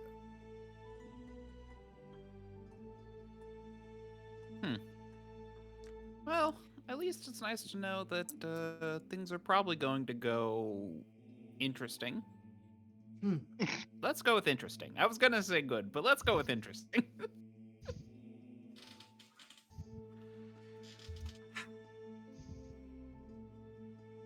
Do you know what you seek? We seek the spark in an old temple to the sky god that should be nearby. Yes.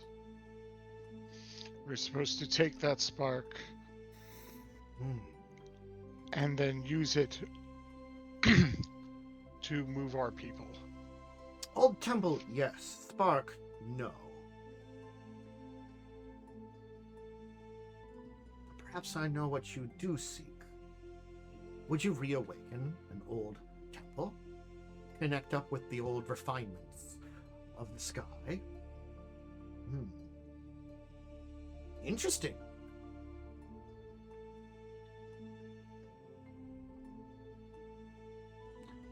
You said you dreamed of the people of the sky, yes? Or did you Yes. see with the people of the ground? They seem to be worshipping the sun. I would think that would be the people of the sky. Ah. Describe them.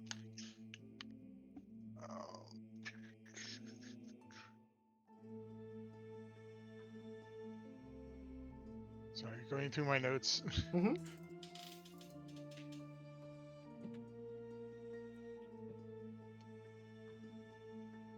Chance for me to get a drink. Yeah. Loco is wearing light sleeveless clothes with emerald jewelry. Mm-hmm. Mine, it was silver and gold with twin serpents. Mm. I was taken to the base of a step pyramid in an amphitheater. Mm-hmm. What do they speak of at that place? Fire of the sky, the elemental flame, the burner of suns. Ah. You dream of the old times. I see. Of the first times. Of the early times before the other children came about. So his name was Zeus, if that means anything. Fascinating. I would not think even if you dreamed, you would dream that old. See, the first time, the first peoples, the first children, we all found ourselves upon this land and built ourselves. The people of the sky built their cities in amongst the trees. The people of the ground did too. We took to the mountains very early on. We did not build cities. We never have. We build our caverns and places, have our tunnels, our places to hide within the mountains, places that keep us safe from all.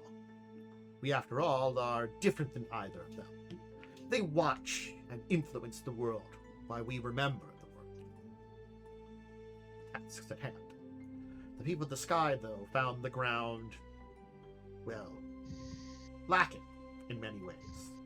Their great cities would eventually disappear. Where would they go? To the sky.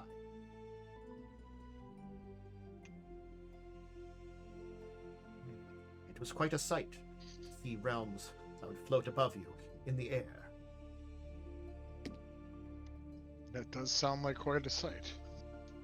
I want to take a step back to where you said that we said there was a spark there. You said no. We seek to reactivate the old temple. So, I was wondering. So does that mean it's not necessary? Is it divine power, but not specifically divine spark? There is no divine spark in the land, in this area of the land, as you would seek it. But there might be something that would allow you to find a divine spark. I do not know how to do what you seek, but I know that you might be able to have it. That temple you seek, the old ruins, it is quiet, it is dead. It is a marker of the last bastion of an old city, like the one you dream of. What was not devoured by the forest and the land itself, what remains. When this time, at a time when this land would perhaps be much more akin to a jungle, a land much different. Still, there is one that remains above us.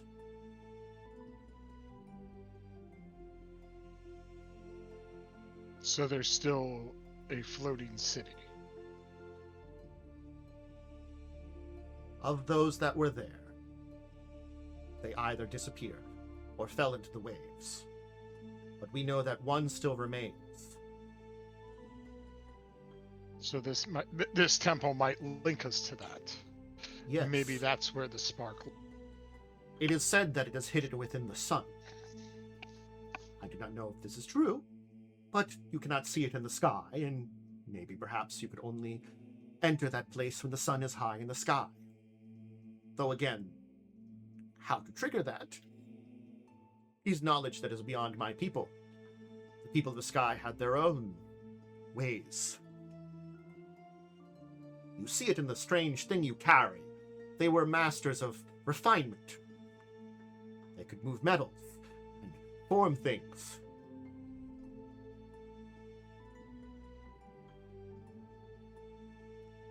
They built strange, mystical devices that were connected with divine energies, magics.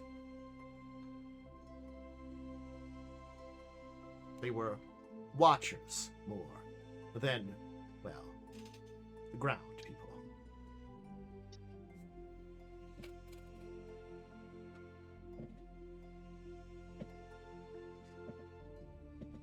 So maybe what is in the temple is something akin to a teleportation circle. Ah, that might be true. But again, that will be for you to discover if you wish to seek something like that. Well, I guess we have a little bit of an idea about what's going on. To take you to that place, I may find a way to lead you there. You saw us walk through the forest. It is within the forest. We may walk you there, like you came to this place. But once you are there, you will be alone. We may not be able to find you again. You will be disconnected in many ways, for that area has its own old magics, things left over from an old people that are gone, going beyond what we and the Protector can give, beyond our sight, beyond our purview. I understand. I think this is what we must do, though.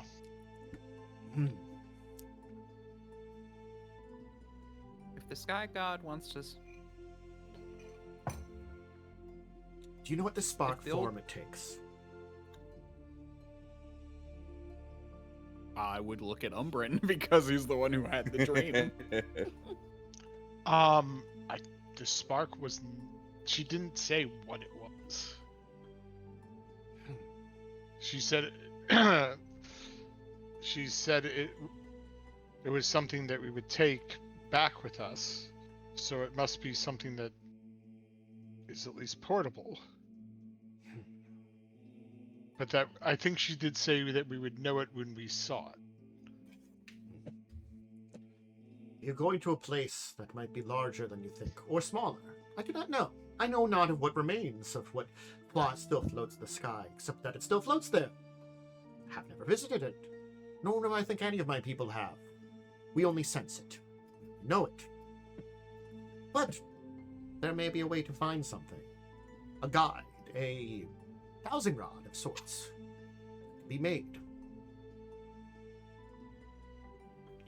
While we stay back usually, I am not against giving you your quest and helping you. We all appreciate that. Well, if there is more going on here, and the old gods are doing something, it is only right that their nieces and nephews step in to allow things to play out as they should.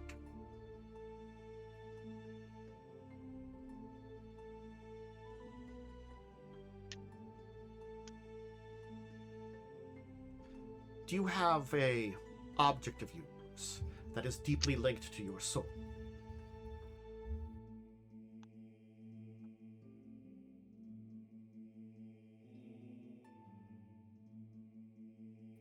Does it have to be him? It could be anything. An object that's something that represents you, that is deeply linked, intrinsic to you, means everything to you. I'll pull out the staff that I have. I'll Speak of me. Why is this part of your soul? It was a piece of my master.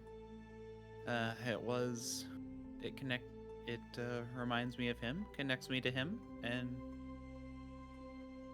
we were always intrinsically linked, and I keep him with me. The man that gave you speech, gave you a mind, is important to you, gave you purpose, gave you reason, gave you being. Yes? Yes.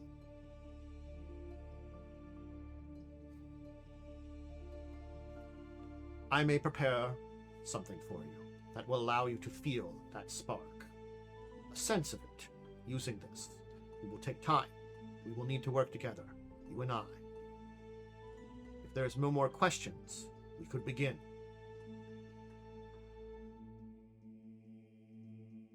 Would another object be of use, or not just the one? We only require one. It will be a process.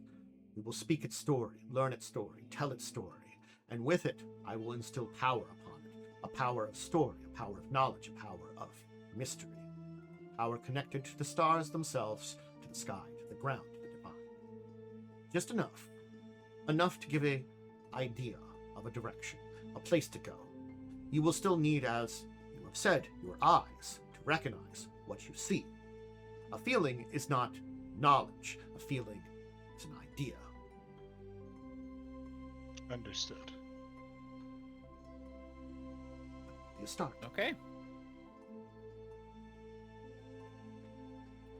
So your questions are done. No more things to answer. No more things to seek.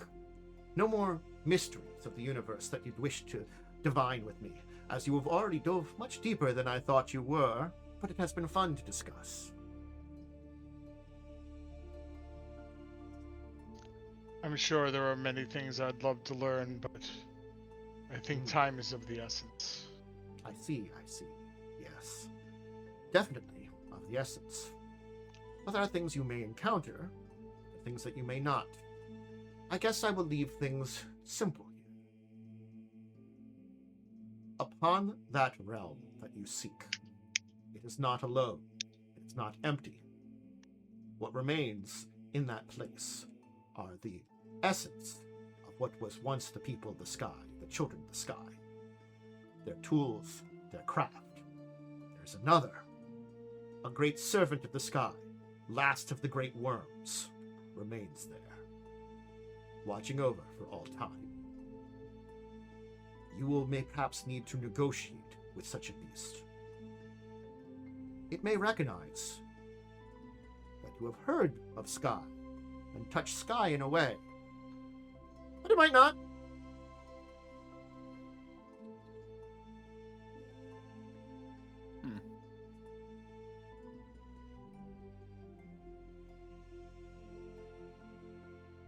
Anyway, shall we begin?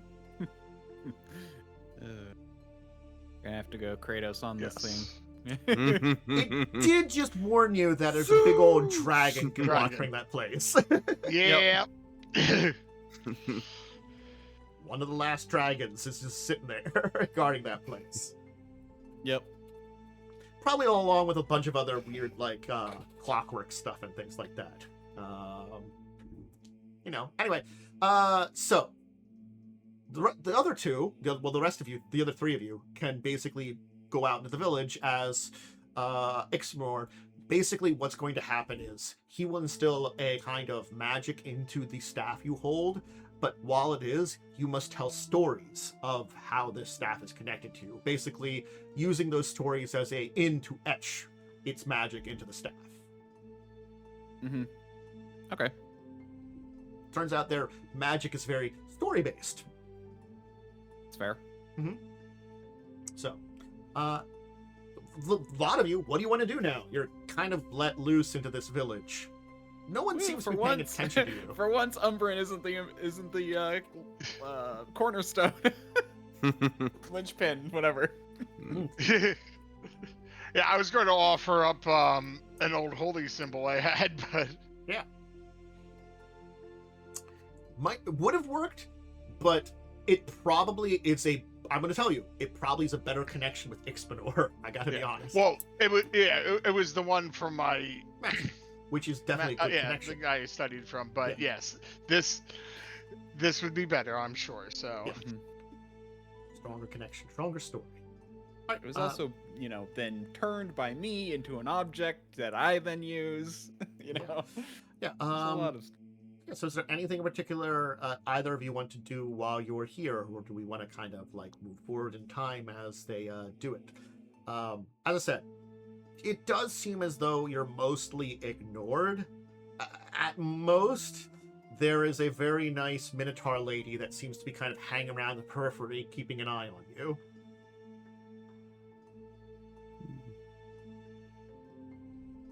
I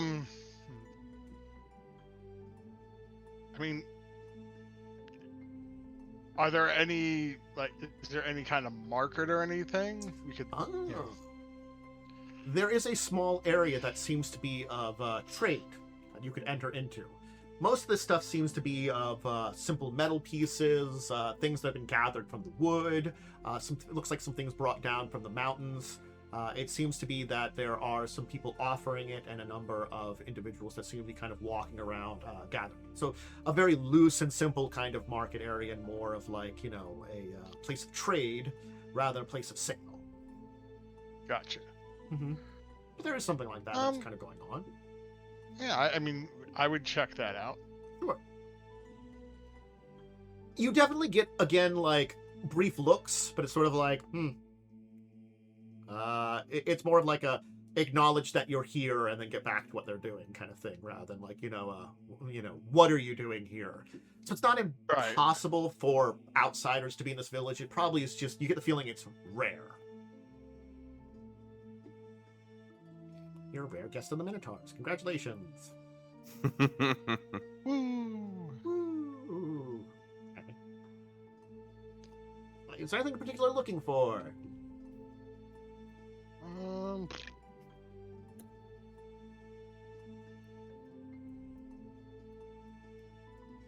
I probably would love to get some lighter armor that gives me the same kind of bonus, so I don't get the minus. I do not know if they would have that. I would have to look at the base forms of armor, and I have to open that up. What kind of armor do you have right now? Breastplate was +1. You got a breastplate. Let's see what kind of armor, what bonus breastplate gives, and what other kind of armors there are. Give me a second here. Look up.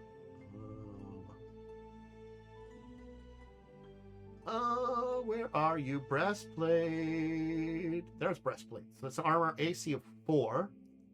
I should punctuate 2. I would say, unfortunately, probably not. Let me just see if there's any materials that would be around, just to make sure. Because there are some rare materials that you might be able to find.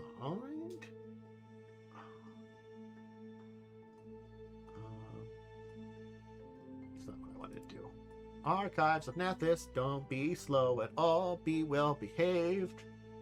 Material armor, cool. In the meantime, also, Calder, what are you doing in particular?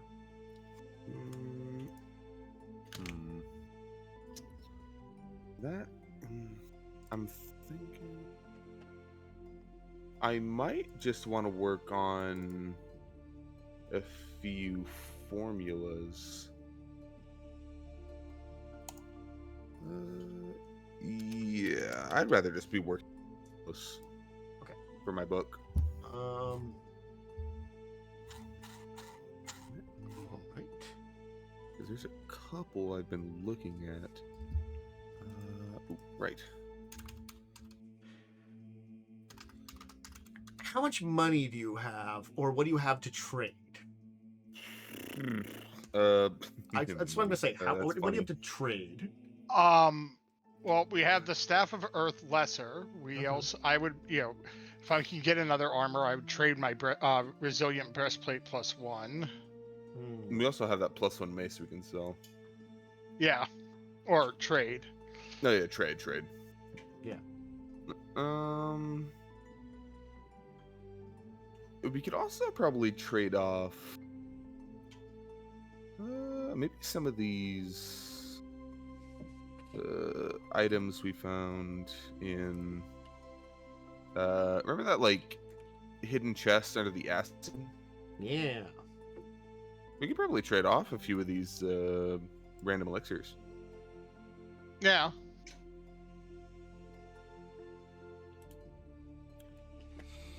Possible it exists there. Okay, so you got some things to trade. I will kind of put... I can probably offer you something that would be good, but it would probably require a lot of your material for trade, is basically what I can kind of say. Because there really is one material that would be very good for you. I'm trying to find out... Is there a lesser one than that? That's it, unfortunately.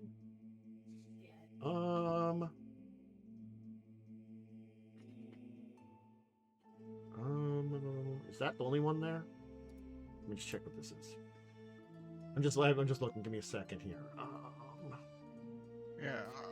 I'm trying to look through the compendium too, because I'm not sure what, like, if there was mithril. There is. Stuff Dawn or- Silver is the only thing, but it's very expensive. Is what I've got to say. Yeah. Aw. It's very. Yeah. Even standard grade would be a lot of your stuff. Now, standard grade would reduce its bulk by 1 and strength modifier by 1 and armor check by 1. Reducing strength modifier necessary to ignore armor check is... Wait, don't you ignore armor check anyway because you have strength? I have strength 2. What's it for breastplate? I gotta double check. Doesn't breastplate? I think breastplate requires 2, doesn't it? Oh, mine requires 3. 3. That is possible. It does require 3. Referred to as a breast. Yeah, yeah. that's That's why Okay. I have an armor check penalty. Yeah, Dawn that's Silver right. reduces that by 1 and would put it at 2 then, basically, if you were to ability. And then I'd be fine. I wouldn't have an armor check penalty. Yeah, true. That's what I was trying to get rid of, because that would be nice. But if it's going to be too expensive, I don't want to be like, hey, everyone, let's trade everything so I can get some. Yeah. I'm gonna be honest. I wouldn't really care if we did that because we are kind of going into the big final dungeon. So Yeah. I don't really need. Which version of Staff of Earth you had? Greater? Lesser. I would regular. be able to trade the lesser. That's not very much, That's not a lot there. I'm like looking at 30 what's... gold. Yeah, I have the greater on me, and I don't want that. Yeah. That's why I put the other one into the group loop, because it was like, oh well, I don't need Yeah. both staffs, and I rather have it's just a regular staff of it's not lesser, it's regular, it's just Staff of Earth. Yeah. I mean, We have the mace +1. Mhm. the 'Cause leather that would Liminal we don't use. Yeah, and the mace +1 was the other thing that I put it back into the thing. So at least those are, stuff that I put in. So I have no problem. Like, hey, well, Okay. this This will have to I mean, you do have something worthy of trade. I'm just going to say Okay. that. Are you gonna say it's the panacea? That is up there, but that's not what I was thinking about. Okay. You have a pair of something which are very powerful. the Daggers. No, Daggers. not for sale. I called dibs on those.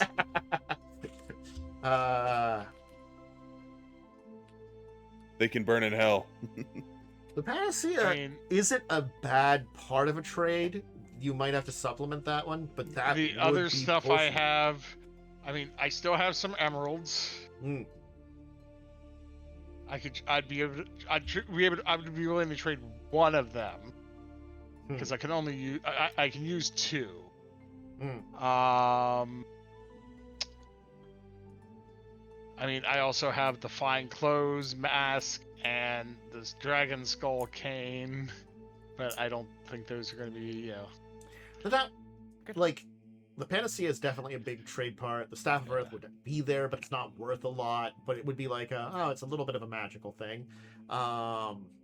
Oh, I just realized the Dawn Silver for Talas would also be really good because like it would reduce the speed penalty by 5, so you just basically that actually can remove the speed penalty from heavy armor. True, but I think getting rid of the penalties from... I agree. Yeah. No, I agree it's better. I just realized it'd be good for him too. Yeah.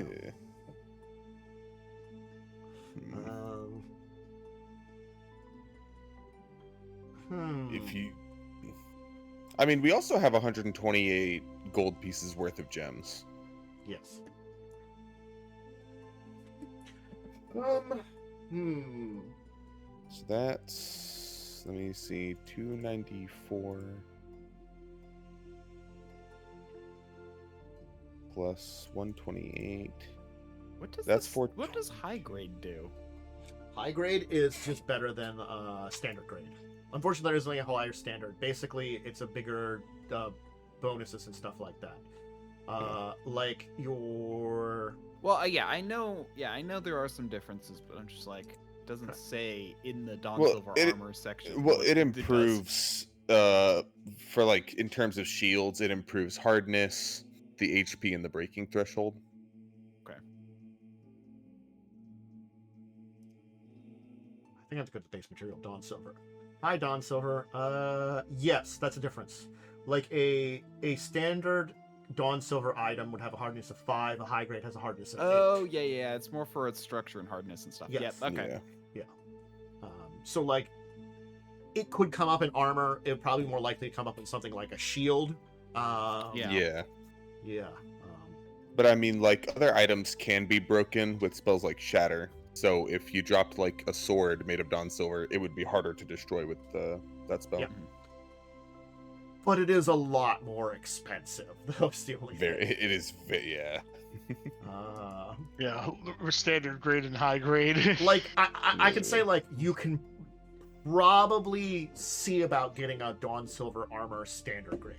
These people are the actual people you'd probably have to go to get supplies of Dawn Silver.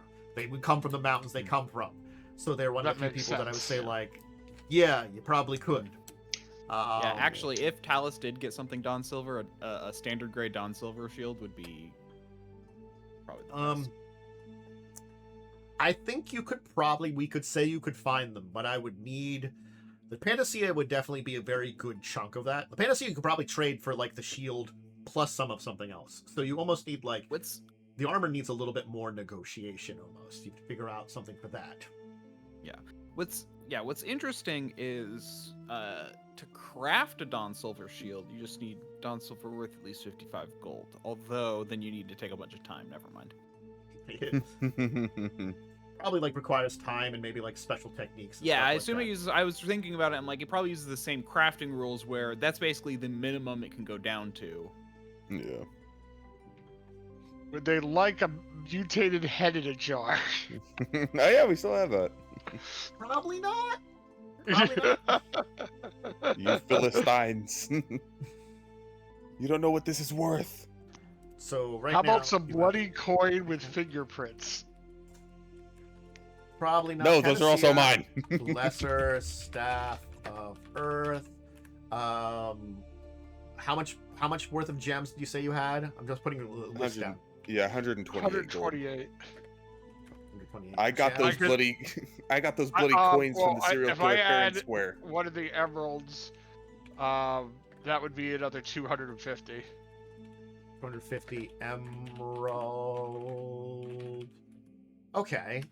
Anything else at this point in time? That's a good chunk of stuff for it right now. But you might need some.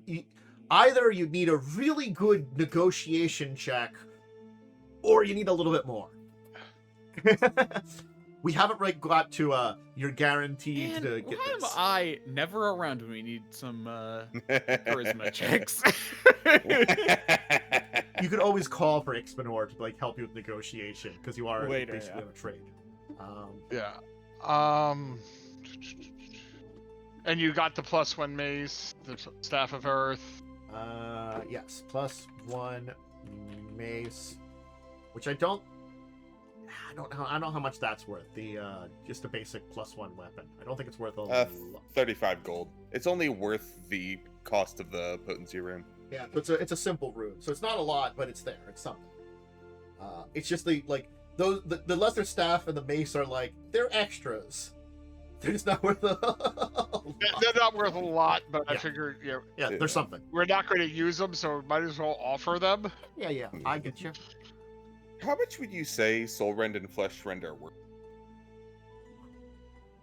I haven't quite statted them out because they're unique items, but effectively, I could kind of define what their basic runic structure would be. Where are you with basic magic weapon stats so I can give a good thing on those? They each would be, without their unique abilities, +2 striking weapons. Hence why I said you could trade both of them very easily for this. So like 1,000 gold each. Yes. But they also then have unique abilities on top of that because they are unique weapons. Which could also add to the value, yeah. Question: do we plan on using the 2 spider venoms that we have? Probably not, no. They're 50 gold each. That's another 100. No. It's only 50 gold total because we have 2 of them. Spider Venoms are 25 each. 25 each. Okay, well, that's another 50. I don't see us really using that. I also feel like the Soul Rend probably has some sort of thing similar to the Seize Soul spell, but probably with some extra requirements. Probably. Because that's the 9th level spell. Okay, so let me take the Panacea off. Well, if they're +2 striking, it might not be that good. Because +2. I'm not going to delete it. I'm just putting it at 0. Oh, yeah, that's fair. Just in case we decide, not to. Yeah, because +2 weapons are level 10 items. And then the 2 spider venoms, that's another I'd put 50. these probably at around maybe like level 12 or 13 with their unique abilities, which I vaguely defined what they do. I'll just put it that way. Yeah, I see them written in here. Yeah. That's just the only thing I haven't quite defined is how that actually mechanically works. But it is assumed that you're probably doing that normally to a disabled creature rather than a living creature. Well, yeah. Yeah. The very, very Also, awful take things they're the- meant to do. I mean, the Laminar is only 3 gold, but I'll take it off. It's just... We're never going to use it, so might as You're well. getting rid of something from your bag, basically. You're like, you just add this in here, too. We could call Ixbanor over and, have him haggle. I took the staff off. I took the mace off. Yeah, I mean, we could call Ixbanor as soon as he's back, because he just said BRB. Yeah, no, I saw that. I assume if you want to do some more power of negotiation, you could call I would be, Ixbanor versus stuff. also, I'd be trading in my current +1 breastplate, which is another 500. I was thinking, okay, if you trade that in, that would be different. But remember that you wouldn't have the +1 then unless you had the rune removed by True. Ixbanor. Yeah. It's like it would be easier, but it would be down 1 because I think. I could also remove it. I have magical crafting. Okay. Yeah. But that's what I mean is you'd probably want to technically. Which would do that. lessen how much it's worth, but not by... Yeah. Not by a hell of a lot, I don't think. Well, we'd have to remove your +1 and your Oh yeah, and the resilient. which would reduce its value by a.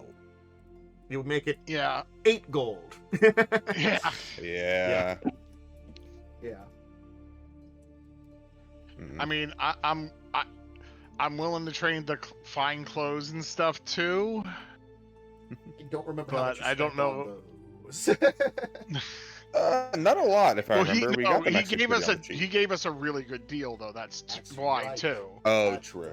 You did get So the they deal. might be actually worth something because they are a fine clothes, fine mask, and dragon skull cane. True. We just got them on the cheap. Yeah. Did. I mean, I hate to get rid of them, but I would be willing to. I don't think we need them where we're going. No, it's like, oh, that's kind of cool stuff. Yeah, it is a shame to get rid It's- of them, though.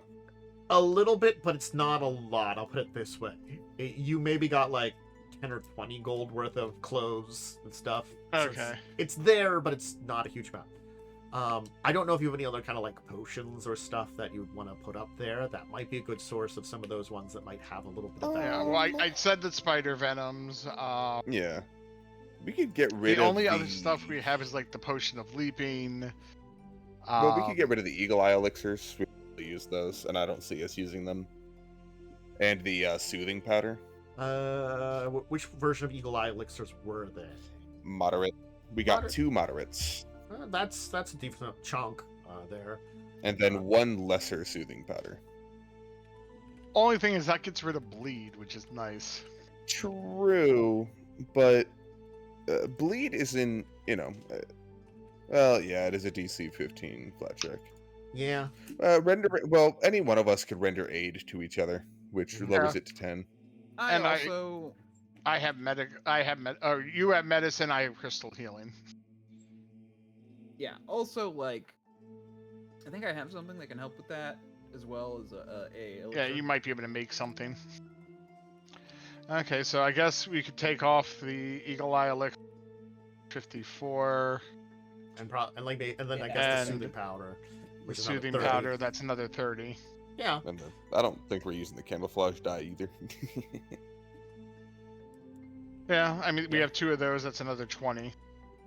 Actually, this thing's pretty freaking good. What? I just posted it. Sorry, 10 minutes, you receive resistance 5 to persistent bleed. Oh, yeah. And persistent Blood poison. booster. And Oh, lower yeah. lower the DC for any flat Yeah. check. Then persistent bleed by as if you received aid. So basically, I by guess 5. we'll call in an Ixbanor to try to, Yeah, when Ixbanor is, you can probably arrange for when Ixbanor is done to like finish the negotiation. So, are you? What do you, right now? We're putting up the Panacea, Lesser Earth Stack, a bunch of gems, an emerald, a mace, some spider venom, eagle eye powder, and I guess camouflage dye. Were you doing the soothing powder or not? yeah, the soothing powder too. And the The camouflage dye. leather lamellar, which isn't, but it's something. And this would be for a both standard grade breastplate and shield. Yes. So Yeah. Ixbanor, do you have anything to add to this? I'm just gonna ask you first because like that could help here too, and then like for negotiations, I guess I would need a check from you then at that point in time to haggle or negotiate Yeah, let price. me look. But What do again, I have? a little bit more, it helps. I have this priceless object that I call World Map Display Crystal and World Map Scaling Mirror. Oh, true. That could be worth a good bit. No, we're not going to get rid of those. No. I know. It would be a priceless object. You know. I mean, I've been holding on to. I've held these since the since that battle at at Avanswell. I had the invisibility potion and that Dracart mutagen. Oh. I've been holding on to those for a while. They've been fermenting. Yeah, I've actually been holding on to some Dracart mutagen as well. I'm not actually sure it's worth it anymore. But those are also pretty minimal. True.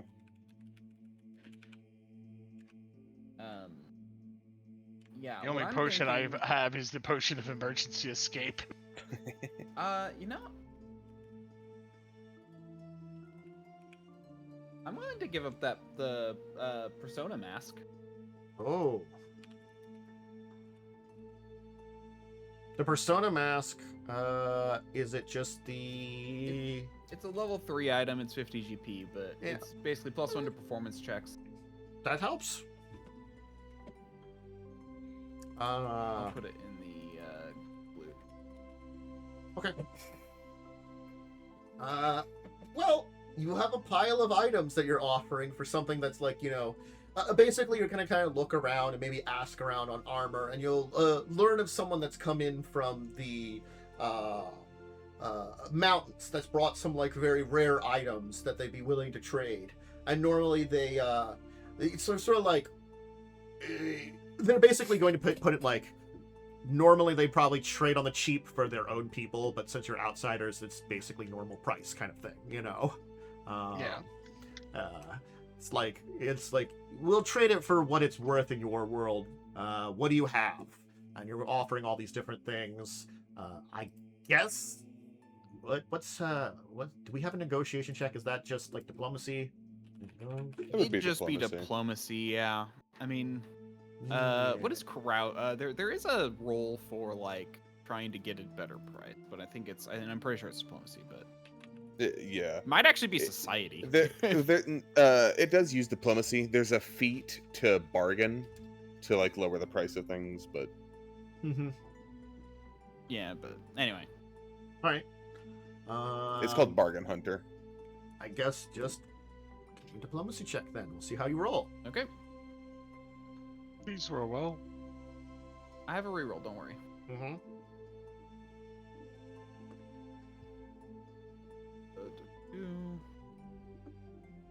Where is it there?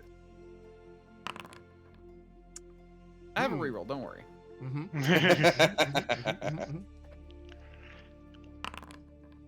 Oh, what the hell? Can I give up my reroll for him? I don't know if anybody else has diplomacy. I don't know. I don't. Talas. No, he has I think. intimidate. Does he? Oh no, he does have diplomacy. Oh wow, he does. Huh. Yeah. Yeah, and he's only slightly lower than me.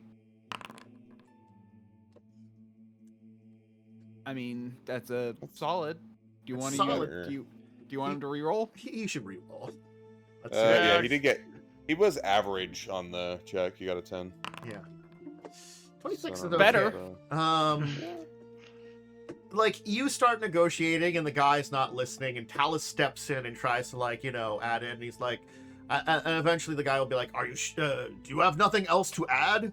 This does not feel worth it for these are very hard to gain and forge, and are deep within the mountains where we live. These are very dangerous. We rarely trade with you outsiders this material, even then. And though you seem to be friends of the village, nonetheless, there must be more you can offer. These things are... He'll look kind of like with the spider venom. Interesting, but not as powerful as could be. I could see some hunters using this, I guess. Nope, nothing at all. That's what we got. Let me double check something. I'll chuck in one more emerald. Oh. I was gonna. So I have 4 of these, which are 13 gold each. So that's like another. I have 4 of them. I was planning to use them for myself, but I'm willing to give them up. What are they? The phantom rolls Those are the things that give you that let you bonuses to stealth and basically stealth and do things at full speed. Yeah. Okay. So I'm like, could help the hunters That's true. or scouts and stuff. So Yeah. Oh, so like a second emerald and some phantom rolls. He's gonna take a look at them and be like,